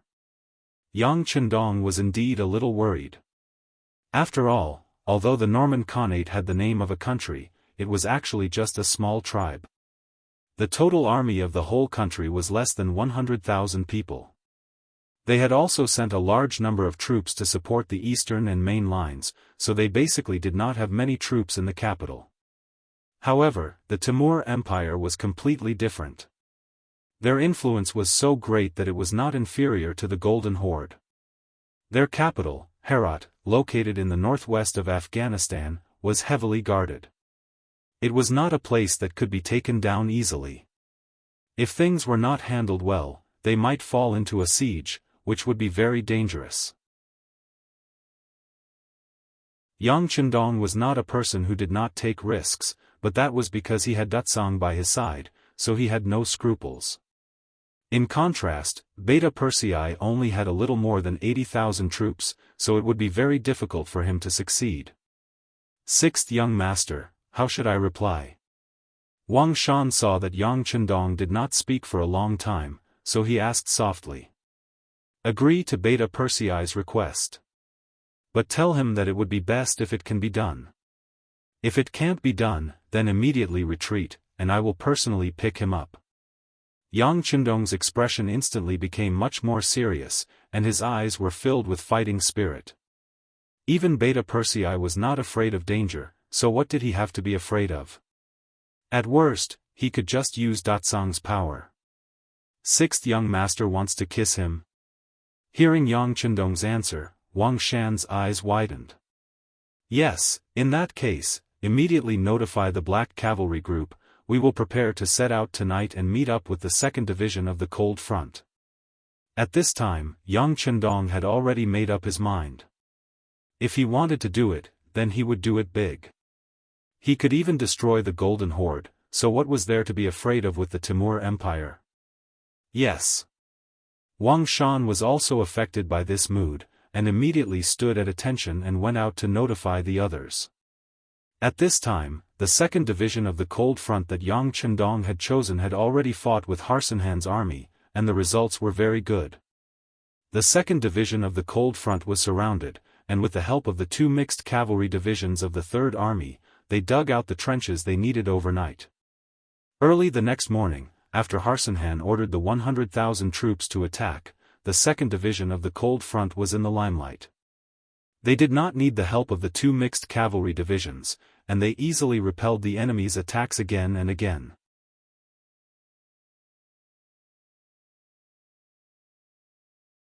Chapter 1501. Under the barrage of muskets, not a single cavalryman was able to get within 300 steps of the trenches. The battle lasted from day to night. In the end, the Khaganate army left behind about 12,000 corpses before retreating helplessly. On the other hand, the Cold Front army didn't suffer a single casualty. In fact, the marksmanship of the soldiers was even better. It was said that sharpshooters were trained by bullets, but that was only true for fixed targets. Occasionally, there would be moving targets. For example, a real target like this was something that even the sharpshooters of the future envied. In order to train the soldiers' marksmanship and take into account that the enemy's charge wasn't too loud, Commander Xiao Feng conducted actual combat training in units of battalions. Not only did this save bullets to a certain extent, it also preserved the soldiers' stamina to the greatest extent. They were surrounded on all sides and had only sent out 4 battalions of soldiers. In this kind of battlefield, they would have no problem holding out for a long time. Not to mention, before they were surrounded, they had brought 20 days' worth of rations. Unlike the Mongolian army, they had instant noodles, biscuits, ham sausages, canned food, and so on. Even if they didn't have a chance to start a fire, they could still eat until they were full. This was the best way to preserve their stamina and fighting spirit. Seeing that Cold Front's 2nd Regiment had killed more enemies than their entire regiment, the 1st Regiment's commander Min Fu and the 2nd Regiment's commander Lori were envious. They came up to Xiao Feng and asked sincerely, "General Xiao, our commander has sent a telegram saying that he's on his way with the army, but we don't know when we'll launch our counterattack." "There's no rush."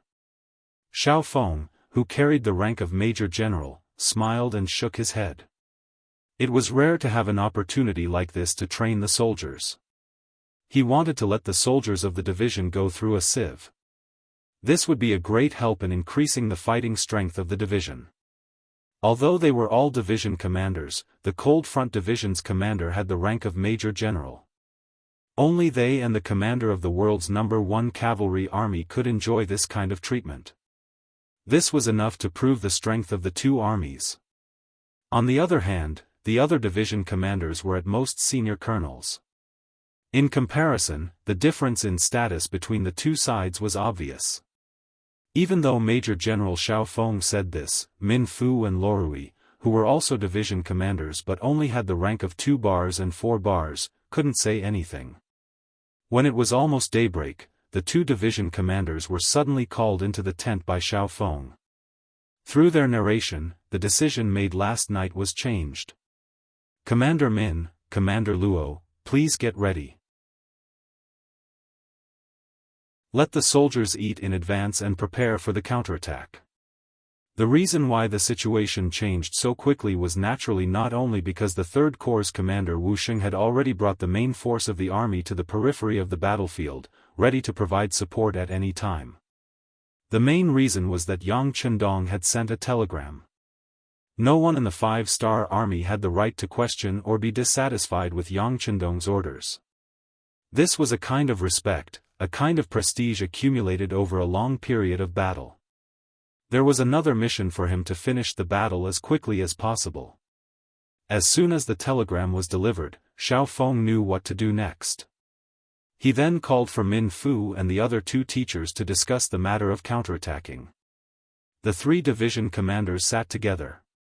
The candlelight in the tent was lit for half an hour until the messenger came to report that the soldiers had already eaten breakfast and could attack at any time. The 3 division commanders looked at each other and nodded heavily. After telling each other to pay attention to safety, they walked out of the tent. Outside the encirclement, Harsun Han's face was a bit ugly. He only went to sleep at midnight, but even so, he still tossed and turned in bed for nearly an hour before falling asleep. It wasn't strange for him to have such a performance. He thought that he had the upper hand, but after attacking for a day, not only did he lose 15% of his strength, he didn't even hurt a single hair on the enemy's head. This was the first time he had encountered such a battle in his life. Even when facing the 5-star army in the east, although they were defeated time and time again, they were still able to injure some of the enemy. It wasn't like this time. They were clearly the attacking side, but they could only passively take a beating. He found a few of his subordinates to discuss until midnight, but they still couldn't come up with a better plan. Everyone finally decided to observe carefully the next day to see if they could find a direction to attack. Only then did they go to sleep. At this time, the sky was beginning to brighten. But even so, Harsun Han still didn't have the intention to get up. He didn't sleep well last night, so he wanted to take advantage of this opportunity to sleep a little longer to ensure that he had enough energy to deal with various matters during the day. Whoosh, boom. Harsun Han, who did not want to get out of bed, was about to lie down for a while. Suddenly, a sharp whistling sound rang out beside his ear. Following that, he felt the bed board shake. The huge explosion caused him to be unable to sleep peacefully. What's going on? What's going on? The frightened Harsun Han got off the bed with his clothes in disarray. He rushed out of the tent and wanted to ask the guard outside what was going on outside. However, what he saw next made him unable to ask any more questions. He could see with his own eyes the cannonballs exploding within the camp, destroying one tent after another. One of the cannonballs was less than 40 steps away from his main tent. Standing in front of the main tent, he could even feel the shockwave from the explosion. In comparison, the surrounding Mongol soldiers weren't much better off. Some of them were directly hit by the cannonballs, and some of them were injured by the shrapnel. Although they didn't die immediately, they breathed out more than they breathed in.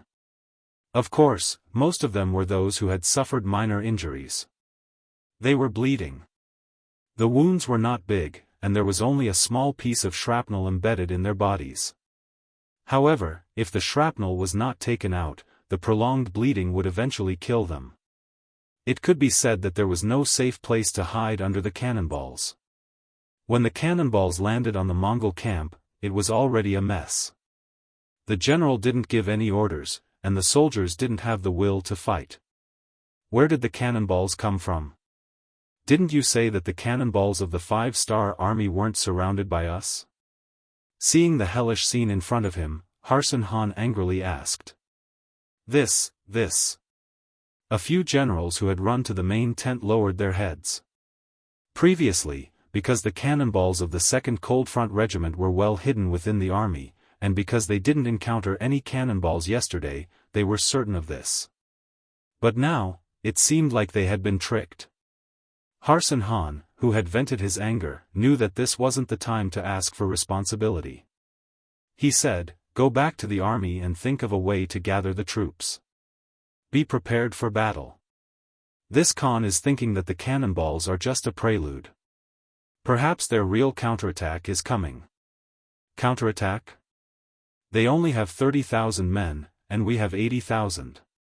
Will they counterattack? This sentence attracted the suspicion of the generals. Even at this time, his subordinates still doubted his words. This made Harsan Han very angry.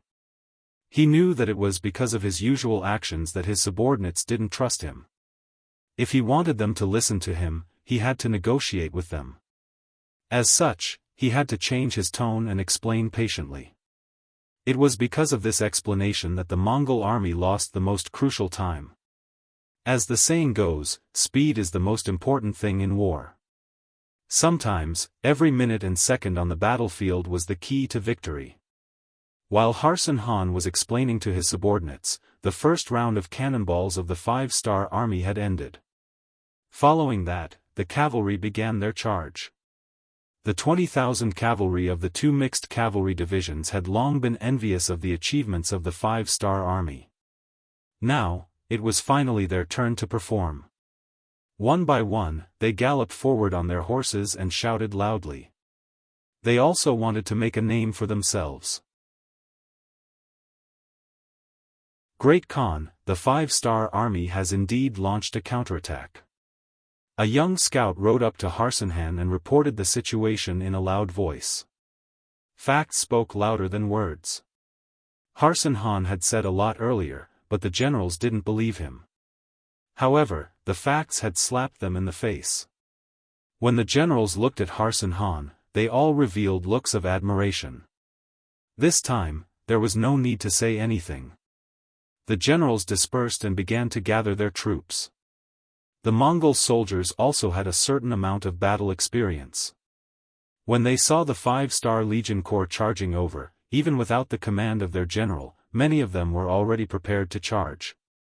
They turned their horses around and mounted their horses. They were prepared to engage in a bloody battle with the 5-star army at any time. Commander, the Mongol army's attention is on the interior. This is the time for us to charge. The 3rd Corps Nuzan Cavalry Division's commander Yella had already moved to the periphery of the Mongol army. At this time, he stood beside Wu Sheng and asked for instructions. Good, give the order. All troops attack. Wu Sheng, who couldn't wait any longer, how could he not want to make a name for himself? Previously, under the pincer attack of the Golden Horde and the Ross Dukedom, they could only barely hold their ground. Now that they finally had a chance to make a name for themselves, how could he give it up? With a loud shout, he led his 3 divisions and 30,000 soldiers to charge towards the Mongol army from different directions. At this time, the Mongol army's main focus was on the 5-star army that was surrounded. Although they had arranged for some troops to be stationed at the outer perimeter, it was to prevent the other 5-star corps reinforcements from suddenly appearing and attacking them from both sides. However, with the chaos in the camp and the generals not returning in time, these soldiers had long forgotten about their previous mission. They only wanted to solve the problem in front of them. Now, there was no one to defend behind them. When Wu Sheng appeared with his army, they were caught off guard.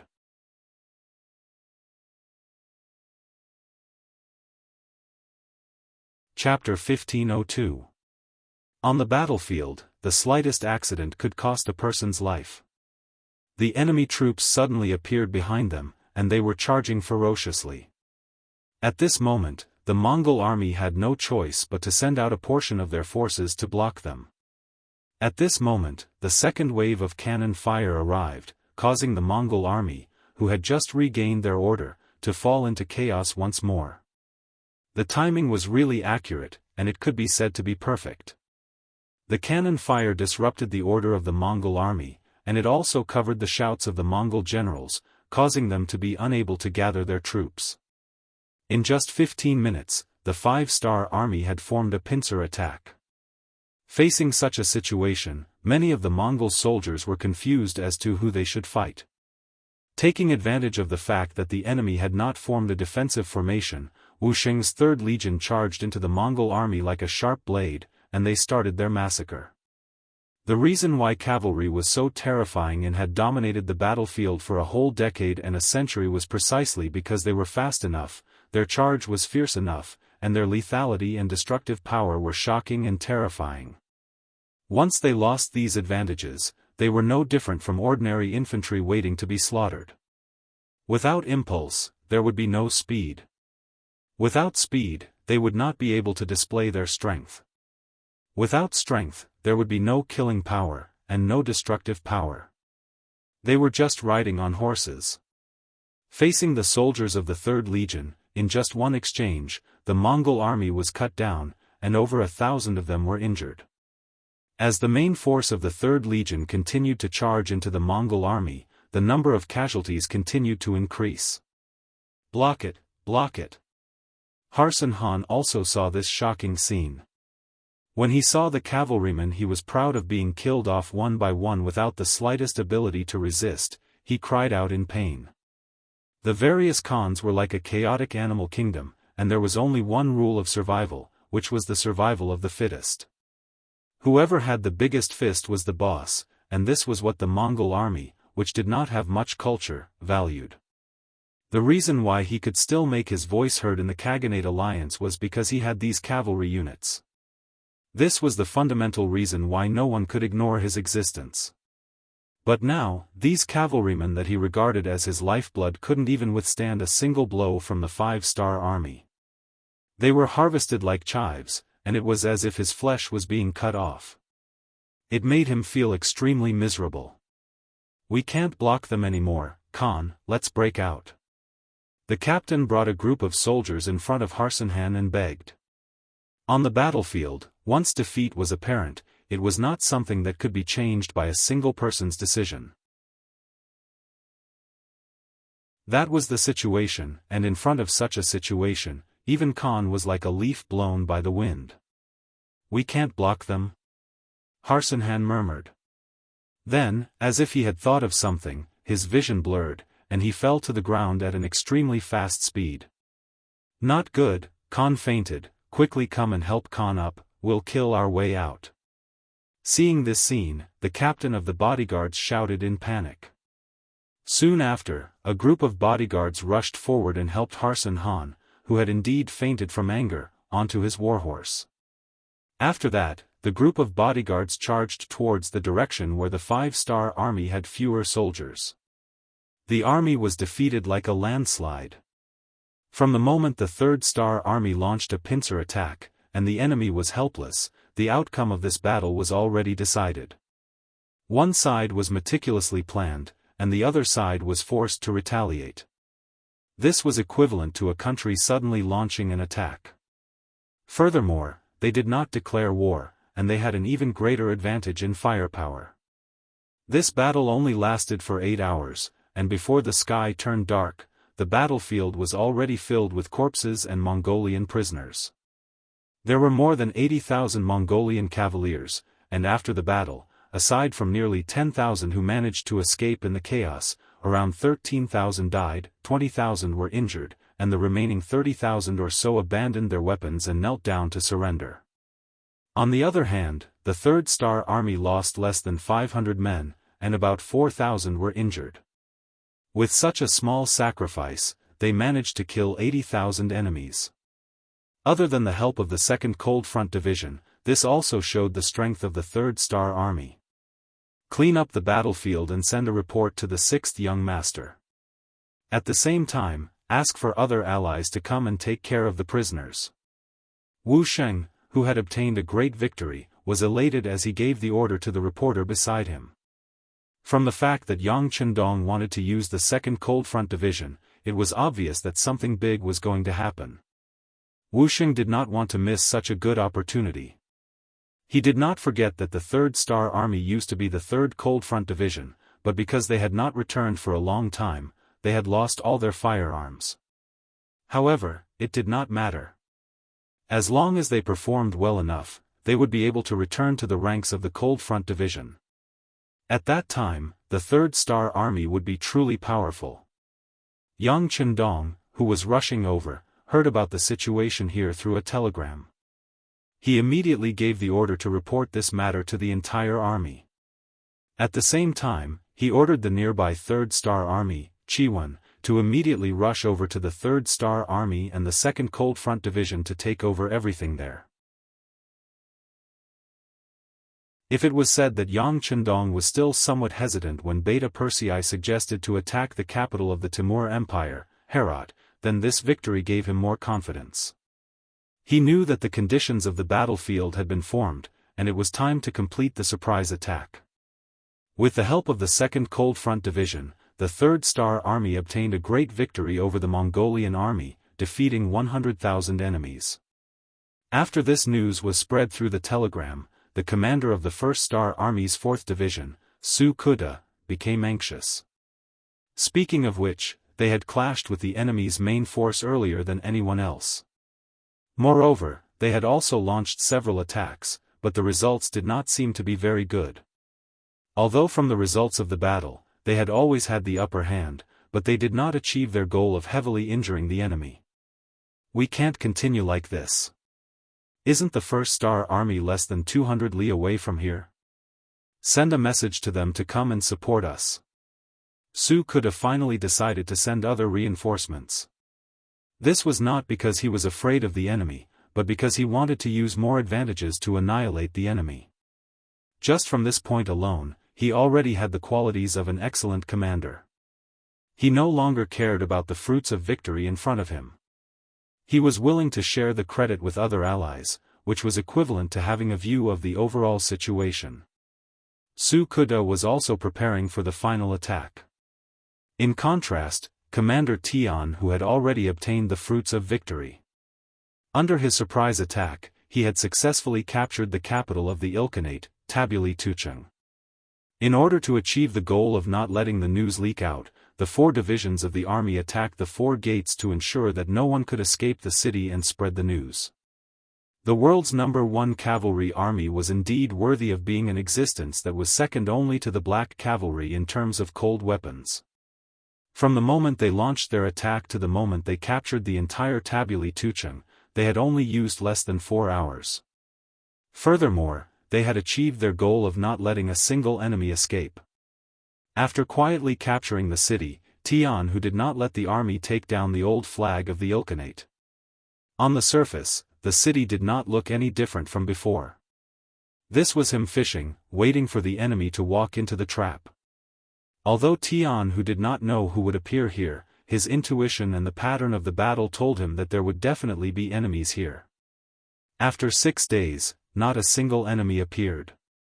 Instead, many Mongolian soldiers and civilians were executed because they were hostile to the 5-Star Army. Letting the world's #1 cavalry army do the work of a third-rate army was indeed a waste of talent. Some of the soldiers had their own opinions about this. Looking at the battlefield, the other allied forces had already made contributions, but the world's #1 cavalry army had only chosen to wait, making them feel sullen. Regarding this, Tian who used his aura to suppress it.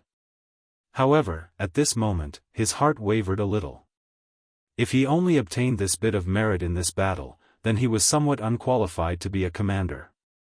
Finally, on the morning of the 7th day, the scouts outside the city reported that they had seen a large number of Mongolian soldiers outside the city. At this time, they were moving in the direction of the city. Hearing that there was finally an enemy who had taken the bait, Tian who immediately became spirited. The 5-Star Army soldiers in the city also changed from their previous dispirited state to full of vigor. At this time, about 5 li away from the city, a group of about 30,000 people was slowly making their way into the city. Leading them was the Ivan Khanate's Harsan Khan, as well as the 20,000 Kazakh Khanate cavalry led by Alateng. After the defeat, Harsan Khan had killed his way out of the encirclement under the protection of his personal guards.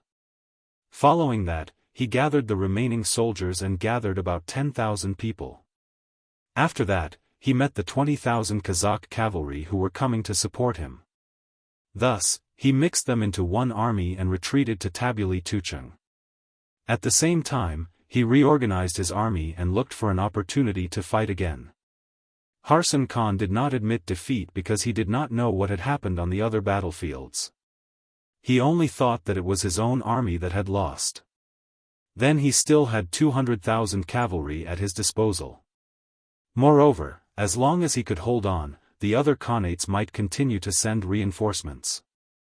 Harsan Khan was not discouraged as there was still hope to turn defeat into victory. Gathering the 20,000 Kazakh cavalry was the first step. The 30,000 cavalry, under the leadership of Harsan Khan, turned around and headed towards Tabuli Tucheng. At this time, no one would have thought that their base was no longer under their control and had become a graveyard. After knowing the exact number of enemies, Jianghu knew that it was not realistic to want to destroy them in the city.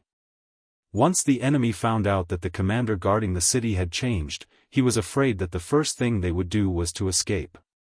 Thus, he had waited for 6 days in vain.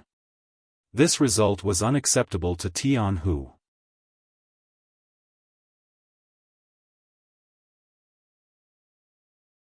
Chapter 1503. Since they couldn't destroy them in the city, they would just go out and destroy them. Destroying the enemy in the wilderness was the specialty of the world's #1 cavalry army. Just like that, the 1st, 2nd, 3rd, and 5th divisions received their respective missions. Jianghu left the most boring task of defending the city to the 5,000 men under his direct command, the reinforced regiment, which was under his command.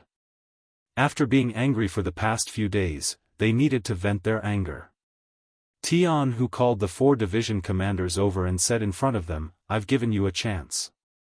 If you can't stop these 30,000 enemies, then you don't need to stay in the position of division commanders and become a joke to others." No matter what method he used, Jianghu was able to raise the morale of the 4 division commanders. When Harsan led his army to the city gates and saw the tightly shut gates, he angrily cursed.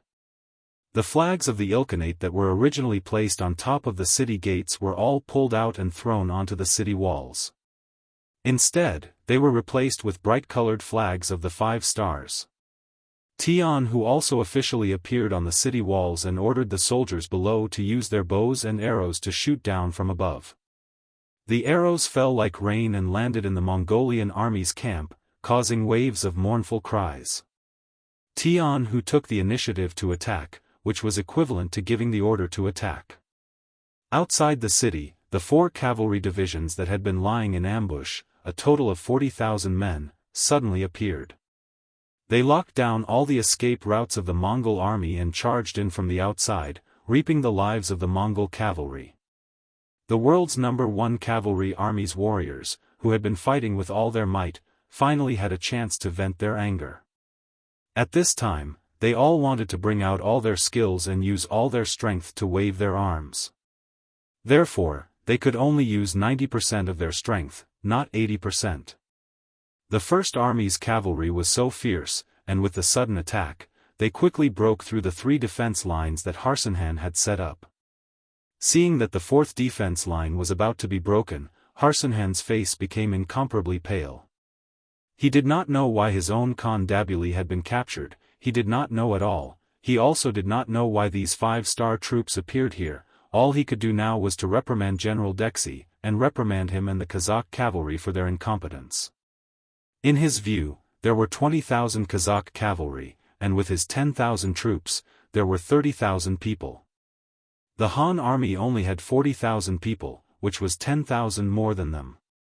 Even if they couldn't win, they shouldn't have lost so miserably. It was impossible that they didn't even have a chance to break out.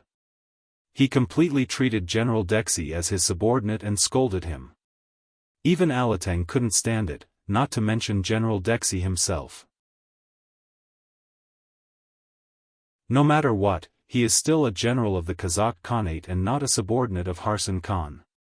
Even if you have something to discuss, you should discuss it with him and not scold him like a dog. After being scolded, the anger in Dexy's heart was getting bigger and bigger.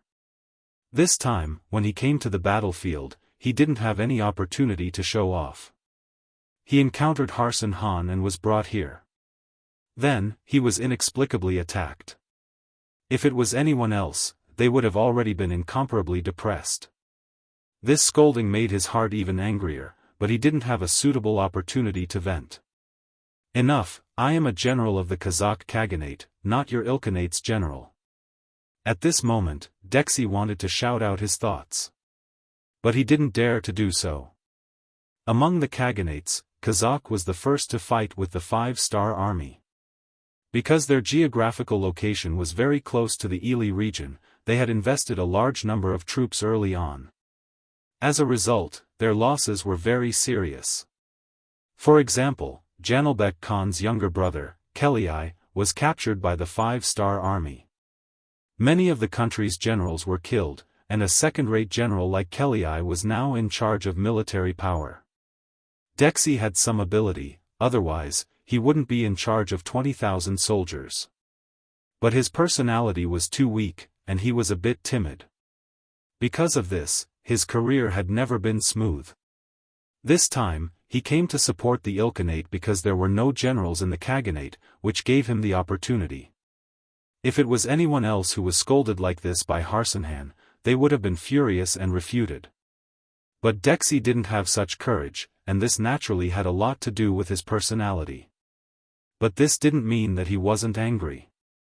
When he left the Great Khan's tent and returned to his own tent, the more he thought about it, the angrier he became.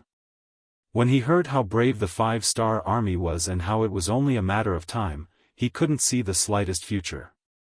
It was also at this time that the guard captain Wan Yanhong proposed to him to surrender the 5-star army. This was because he understood Dexy. He knew that this person's personality was weak, and that he was indecisive when doing things. If it was any other general, the guard captain wouldn't dare to be so direct. And after he said this, Dexy didn't have any intention of blaming him. On the contrary, he was quite hesitant. "General, we can't wait any longer." The battle during the day was all because of the terrain. There wasn't enough open space, so the 5-star army couldn't display their abilities in a large-scale battle. This is why we were able to hold on for the day.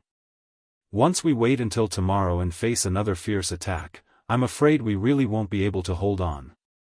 Guard Captain Wan Yanhong saw that Dexy didn't say anything and didn't make a decision, so he helped him analyze the situation of the battlefield. Being pressed hard by Wan Yanhong, Dexy replied, "But will the 5-star army accept our surrender? If they treat us like normal captives, then what's the point of surrendering and living a life worse than death?" Seeing that Dexy was wavering, Wan Yanhong hurriedly said, "General, there's no good way out if we surrender like this, but at least we can keep our lives, right? The current situation is that the 5-star army is too strong. This lowly one will say something disappointing. This time, not only will the Ilkhanate be finished, even our Kazakh Khanate won't be any better. If things go wrong, our Khanate will be destroyed. Right now, we won't get any benefits from selling our lives to those people. This can't be." Dexy raised his head, his face filled with fear and uneasiness. "How can it not be? Think about how strong the Golden Horde is, but in front of the 5-star army, won't it still be destroyed? Although our Khanates don't look weak, we're all fighting for ourselves. Under these conditions, how can we be a match for the 5-star army? Today, the Ilkhanate will be destroyed. Next time, it might be someone else. Actually, we can be considered lucky." Wan Yanhong sighed. "Lucky? What do you mean?" This made Dexy a bit confused. "General, think about it. We were the first batch to come into contact with the 5-star army. If we surrender now, we'll have more chances to gain merits." This lowly one heard that in the 5-star army, there are many soldiers and generals from the Golden Horde. Some generals even lead large armies. It must be because the 5-star army is developing too quickly and there aren't enough generals. But speaking of which, isn't this an opportunity for people like you? As long as you seize the opportunity, you can completely transform into a general of the 5-star army. That would be the best-case scenario. Becoming a general of the 5-star army, is that possible? Dexy shook his head, his face filled with disbelief. What's impossible about it? Even if it's impossible, so what? Even the Khan's younger brother, Kelii, has been captured. Even if we surrender, it won't be a shameful matter. Not to mention, there's an opportunity to make a contribution right in front of us. As long as we can grab hold of it, who can say what the outcome will be? Wang Yanhong looked at Daoist with a hopeful expression. What opportunity to gain merits? Daoist clearly thought of something, but he still wanted to get confirmation from Wang Yanhong. It was because he understood his general too well that Wang Yanhong didn't hesitate to whisper, "Capture Harsan Khan. This is the opportunity for you to gain merits." No. No, the other party is the Khan of a Khanate. We can't do that. Daoist quickly shook his head and refused. He was used to being a subject. Now that he was suddenly asked to capture the Khan, it was no wonder he had such a big reaction. Wang Yanhong anxiously sighed in his heart.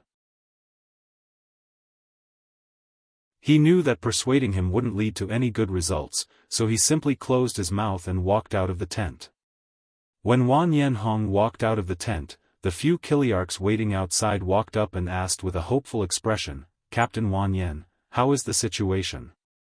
These people were either afraid of the 5-star army's strength and didn't want to die. Or they saw the situation clearly and knew that they couldn't win even if they continued fighting. There were also people who wanted to change sides. In the face of no hope, they wanted to make their own choice and live a different life. In short, these people were all generals who wanted to surrender to the 5-star army. There were a total of 7 of them. In this army of 20,000 people, they were quite a force to be reckoned with. Seeing these people's eyes filled with hope and fighting spirit, Wang Yanhong opened his mouth and said, "The general is still hesitating. He hasn't made a final decision yet." "Aya, how can we do that? It's dark now, so the 5-star army won't attack. However, when the sun rises, they won't wait any longer. Right now, the soldiers in the army are scared to death. They are all frightened by the strength of the 5-star army. If this continues, we won't be able to hold them off tomorrow. Are we all going to die here?" "Yes, yes. We don't want to die yet. We must convince the general."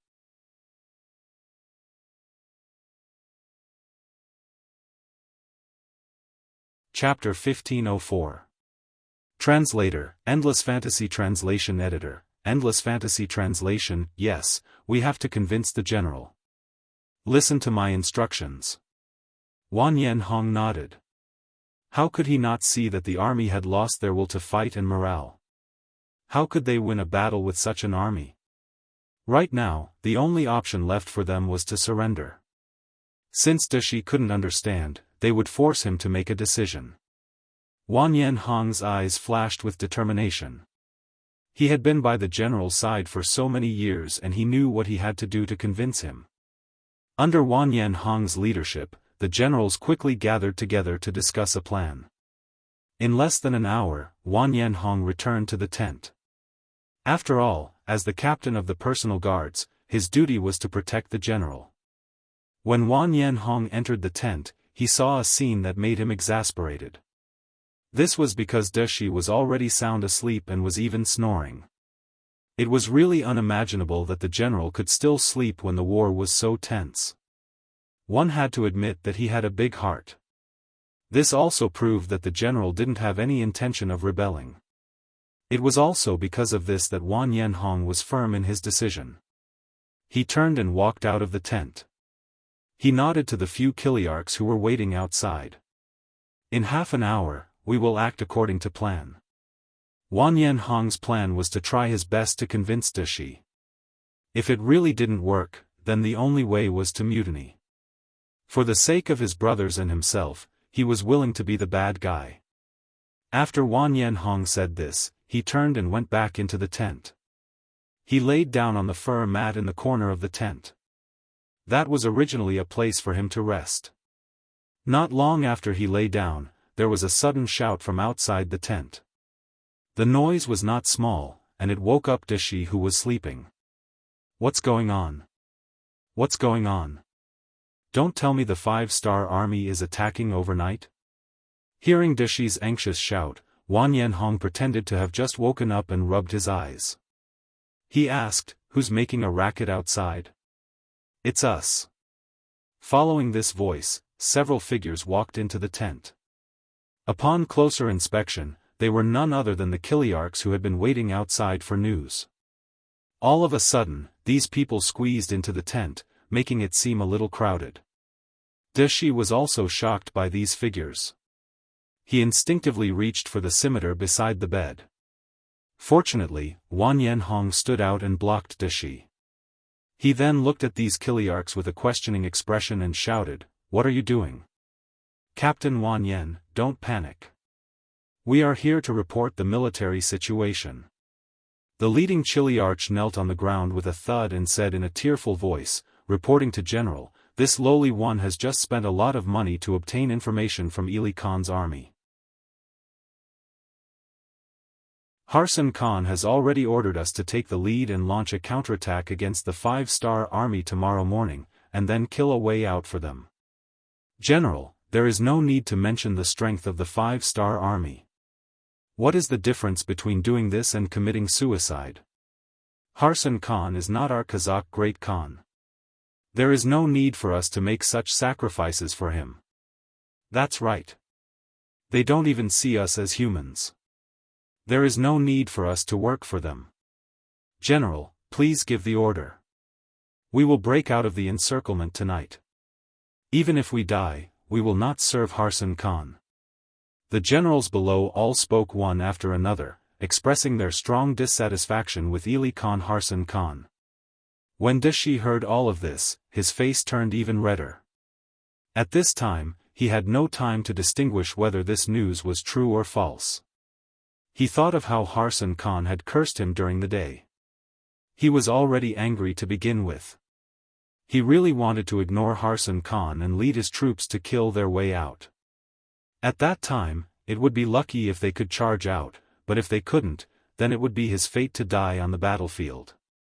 However, his hesitant personality came into play at this time. Dishi still hesitated. He didn't want his soldiers to be wronged, but he also didn't want to become enemies with Harsan Khan. Therefore, he didn't know what to do. Looking at this time, Dishi still didn't make a final decision. Wang Yanhong, who was at the side, decided to press on and force him to make a decision. He stepped forward and said, "General, I can understand your feelings. As a subject, as a general, we should listen to the orders of the monarch. But the problem is that we are not people of the Ili Khanate. If the 5-star army didn't appear, then our 2 Khanates would have fought at any time. Is it worth it for us to protect such a person with our lives? Moreover, whether or not we can protect Harsan Khan's life is another matter. However, we brothers will definitely die here. Please take into account that we have all followed the general for so many years and give us a way out." A way out? Dishi once again remembered what Wang Yanhong had said to him. At that time, because of his many years of subordinate mentality, when he heard that he would do something unfavorable to the great Khan, he didn't even think about it and refused. If he really did that, then he would be a traitor to the entire Khanate alliance and would be punished by everyone. He quickly shook his head and said, No, although Harsan Khan isn't our great Khan, he is one of the great Khans recognized by the Khanate alliance. As subjects, we can't have such thoughts. Generals, please don't say any more. Tomorrow morning, I will find Harsan Khan and make him give up on the idea of sending troops to take the lead." Dishi's words were completely self-deceiving. With his personality, how could he argue in front of Harsan Khan? Obviously, he couldn't. This was just his words of comfort. It was because he didn't have the courage to make a choice and didn't have the courage to say no to his superiors that he had to lie to these Kiliarchs. This was a matter of the inheritance and education of the Khanate. In order for their rule to be passed down for 10,000 years or even longer, these great Khans had instilled in their generals, soldiers, and people the idea of loyalty to the great Khan. They let them know that the Great Khan was the chosen one and they could decide all life and death. On the other hand, no one was allowed to have any thoughts about the Great Khan.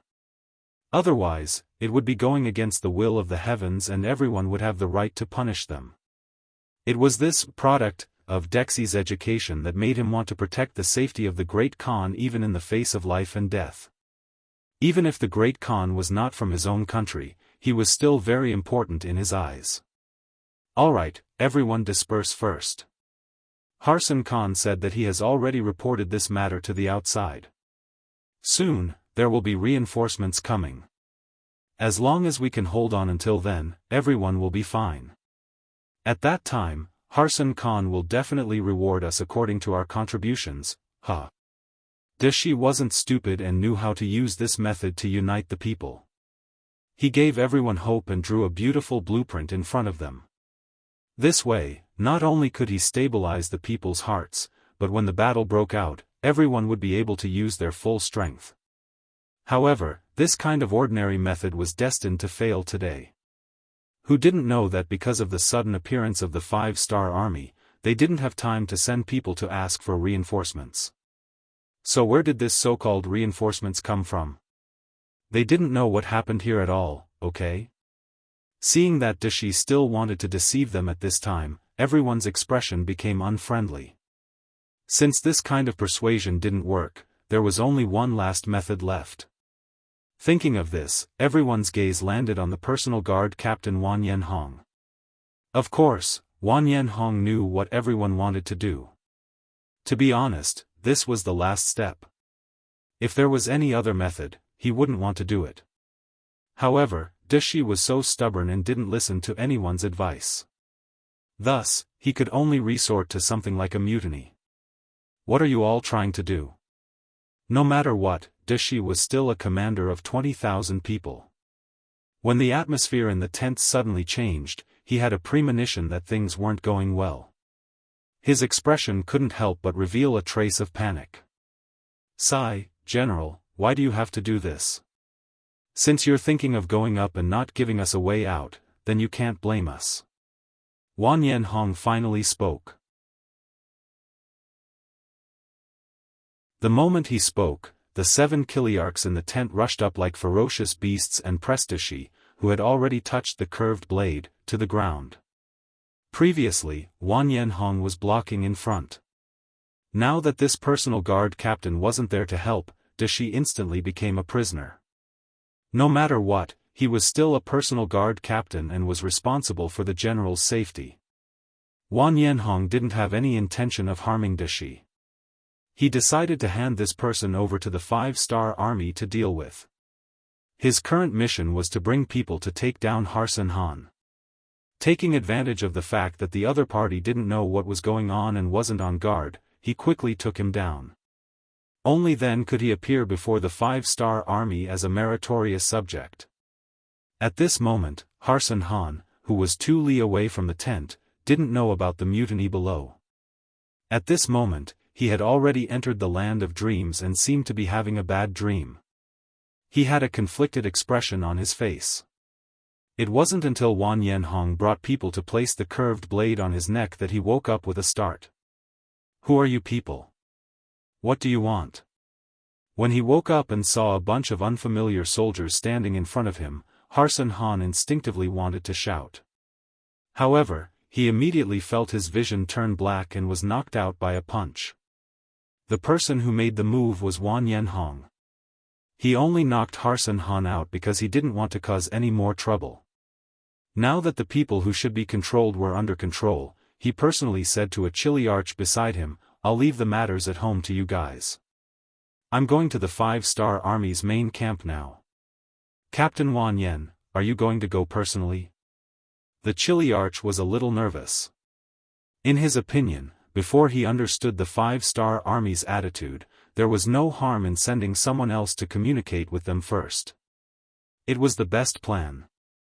Yes, I'll go personally. If I send someone else, they won't be able to explain clearly. Wan Yanhong chuckled. Then, he brought a healthy horse and galloped out of the main camp.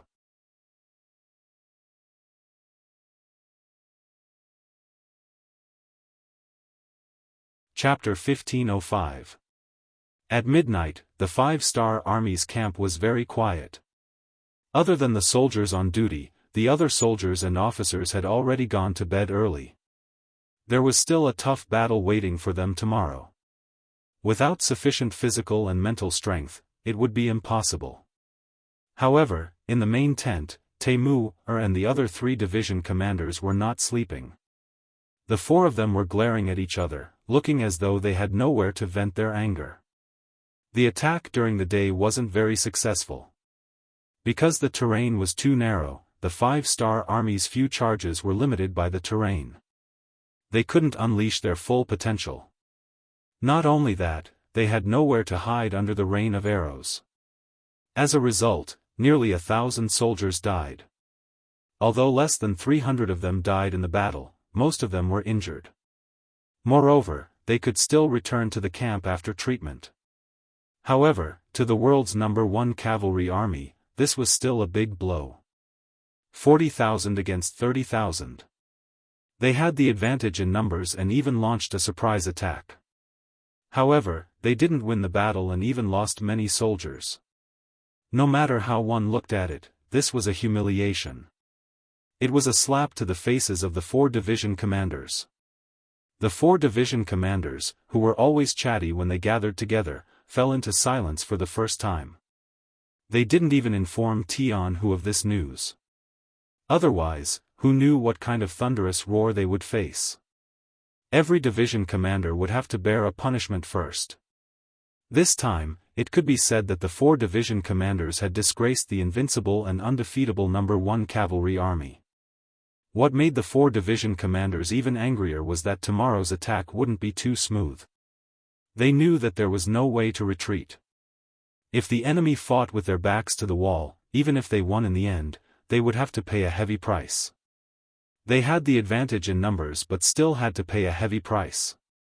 This was something the 4 division commanders couldn't accept. Of course, it wasn't that there wasn't a better way. For example, they could surround the enemy and not attack. After a long time, the enemy would have to surrender when they ran out of food and water. However, how much time would that take? Seeing that all the armies and divisions were seizing every second to gain merits on the battlefield, they had no choice but to surround the less than 30,000 enemies and wait here. This was not something that a powerful army like the #1 cavalry army in the world should do. Sigh, if only we had the Cold Vanguard Division to cooperate with us, 2nd Division Commander Lu Duo couldn't help but say. Of course, everyone understood that with the Cold Vanguard Division present, with their firearms advantage, they would only need to fire at the Mongol army from time to time, and they would be able to beat them until they cried for their parents. It was not impossible for them to surrender without fighting. Alright, in the past, we didn't need the help of the Cold Vanguard Division. Now, we can do the same. Let's think of a better way. The 5th Division's division commander Gong Feng spoke up. Speaking of which, among the 4 division commanders, he was the last to enter the 1st Cavalry Army. However, the other 3 division commanders did not dare to treat his words carelessly. Who didn't know that Gong Feng's teacher was Yang Chendong? With this relationship, he was someone who could reach the heavens. This was something that Temu Lu Duo, and Hu Bo could not compare to. After complaining, the 4 of them sat together to think of a solution. However, due to the narrow terrain, they really didn't have any good ideas. The greatest advantage of the 1st Cavalry Army was two. The first was their ferocious attacks. They were skilled in horsemanship and were good at using dual blades. Often, they would be able to catch the enemy off guard and win from there. Secondly, they had the Big Dipper crossbow, which was a close combat killing weapon. This allowed them to win against many enemies despite being outnumbered. However, no matter which one it was, they needed to be in close combat with the enemy to be able to display their advantage. Once they were restricted by the terrain, their battle strength would be greatly reduced. This was also the reason why the 4 division commanders had such a headache. Sigh, if only the enemy would surrender. First Division Commander Temu scratched his head and said with a silly look. His words also attracted the laughter of the other 3 teachers, which eased the originally oppressive atmosphere a little. However, everyone knew that it was impossible for the enemy to surrender. At least now was not the time for the enemy to see their true strength. Moreover, Harsanhan was still the great Khan of a country. How could he choose to surrender when he was not completely defeated? Unless it was a mutiny? Reporting. Just as the 4 division commanders were laughing and racking their brains to come up with a solution, the voice of the guard outside the door rang out. Reporting to the 4 division commanders. A person who claims to be Wan Yanhong broke into the camp and has been caught by our soldiers. However, he said that he wants to see the great general here. Broke into the camp? What do you mean? The 4 division commanders looked at each other. In the end, it was Gong Feng who made the decision. Bring him in.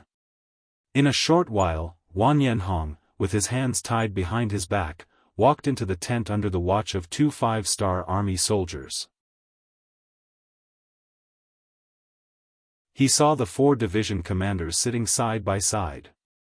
The moment he entered the tent, Wan Yanhong, who had been silent the entire time, immediately shouted, "What are you all doing?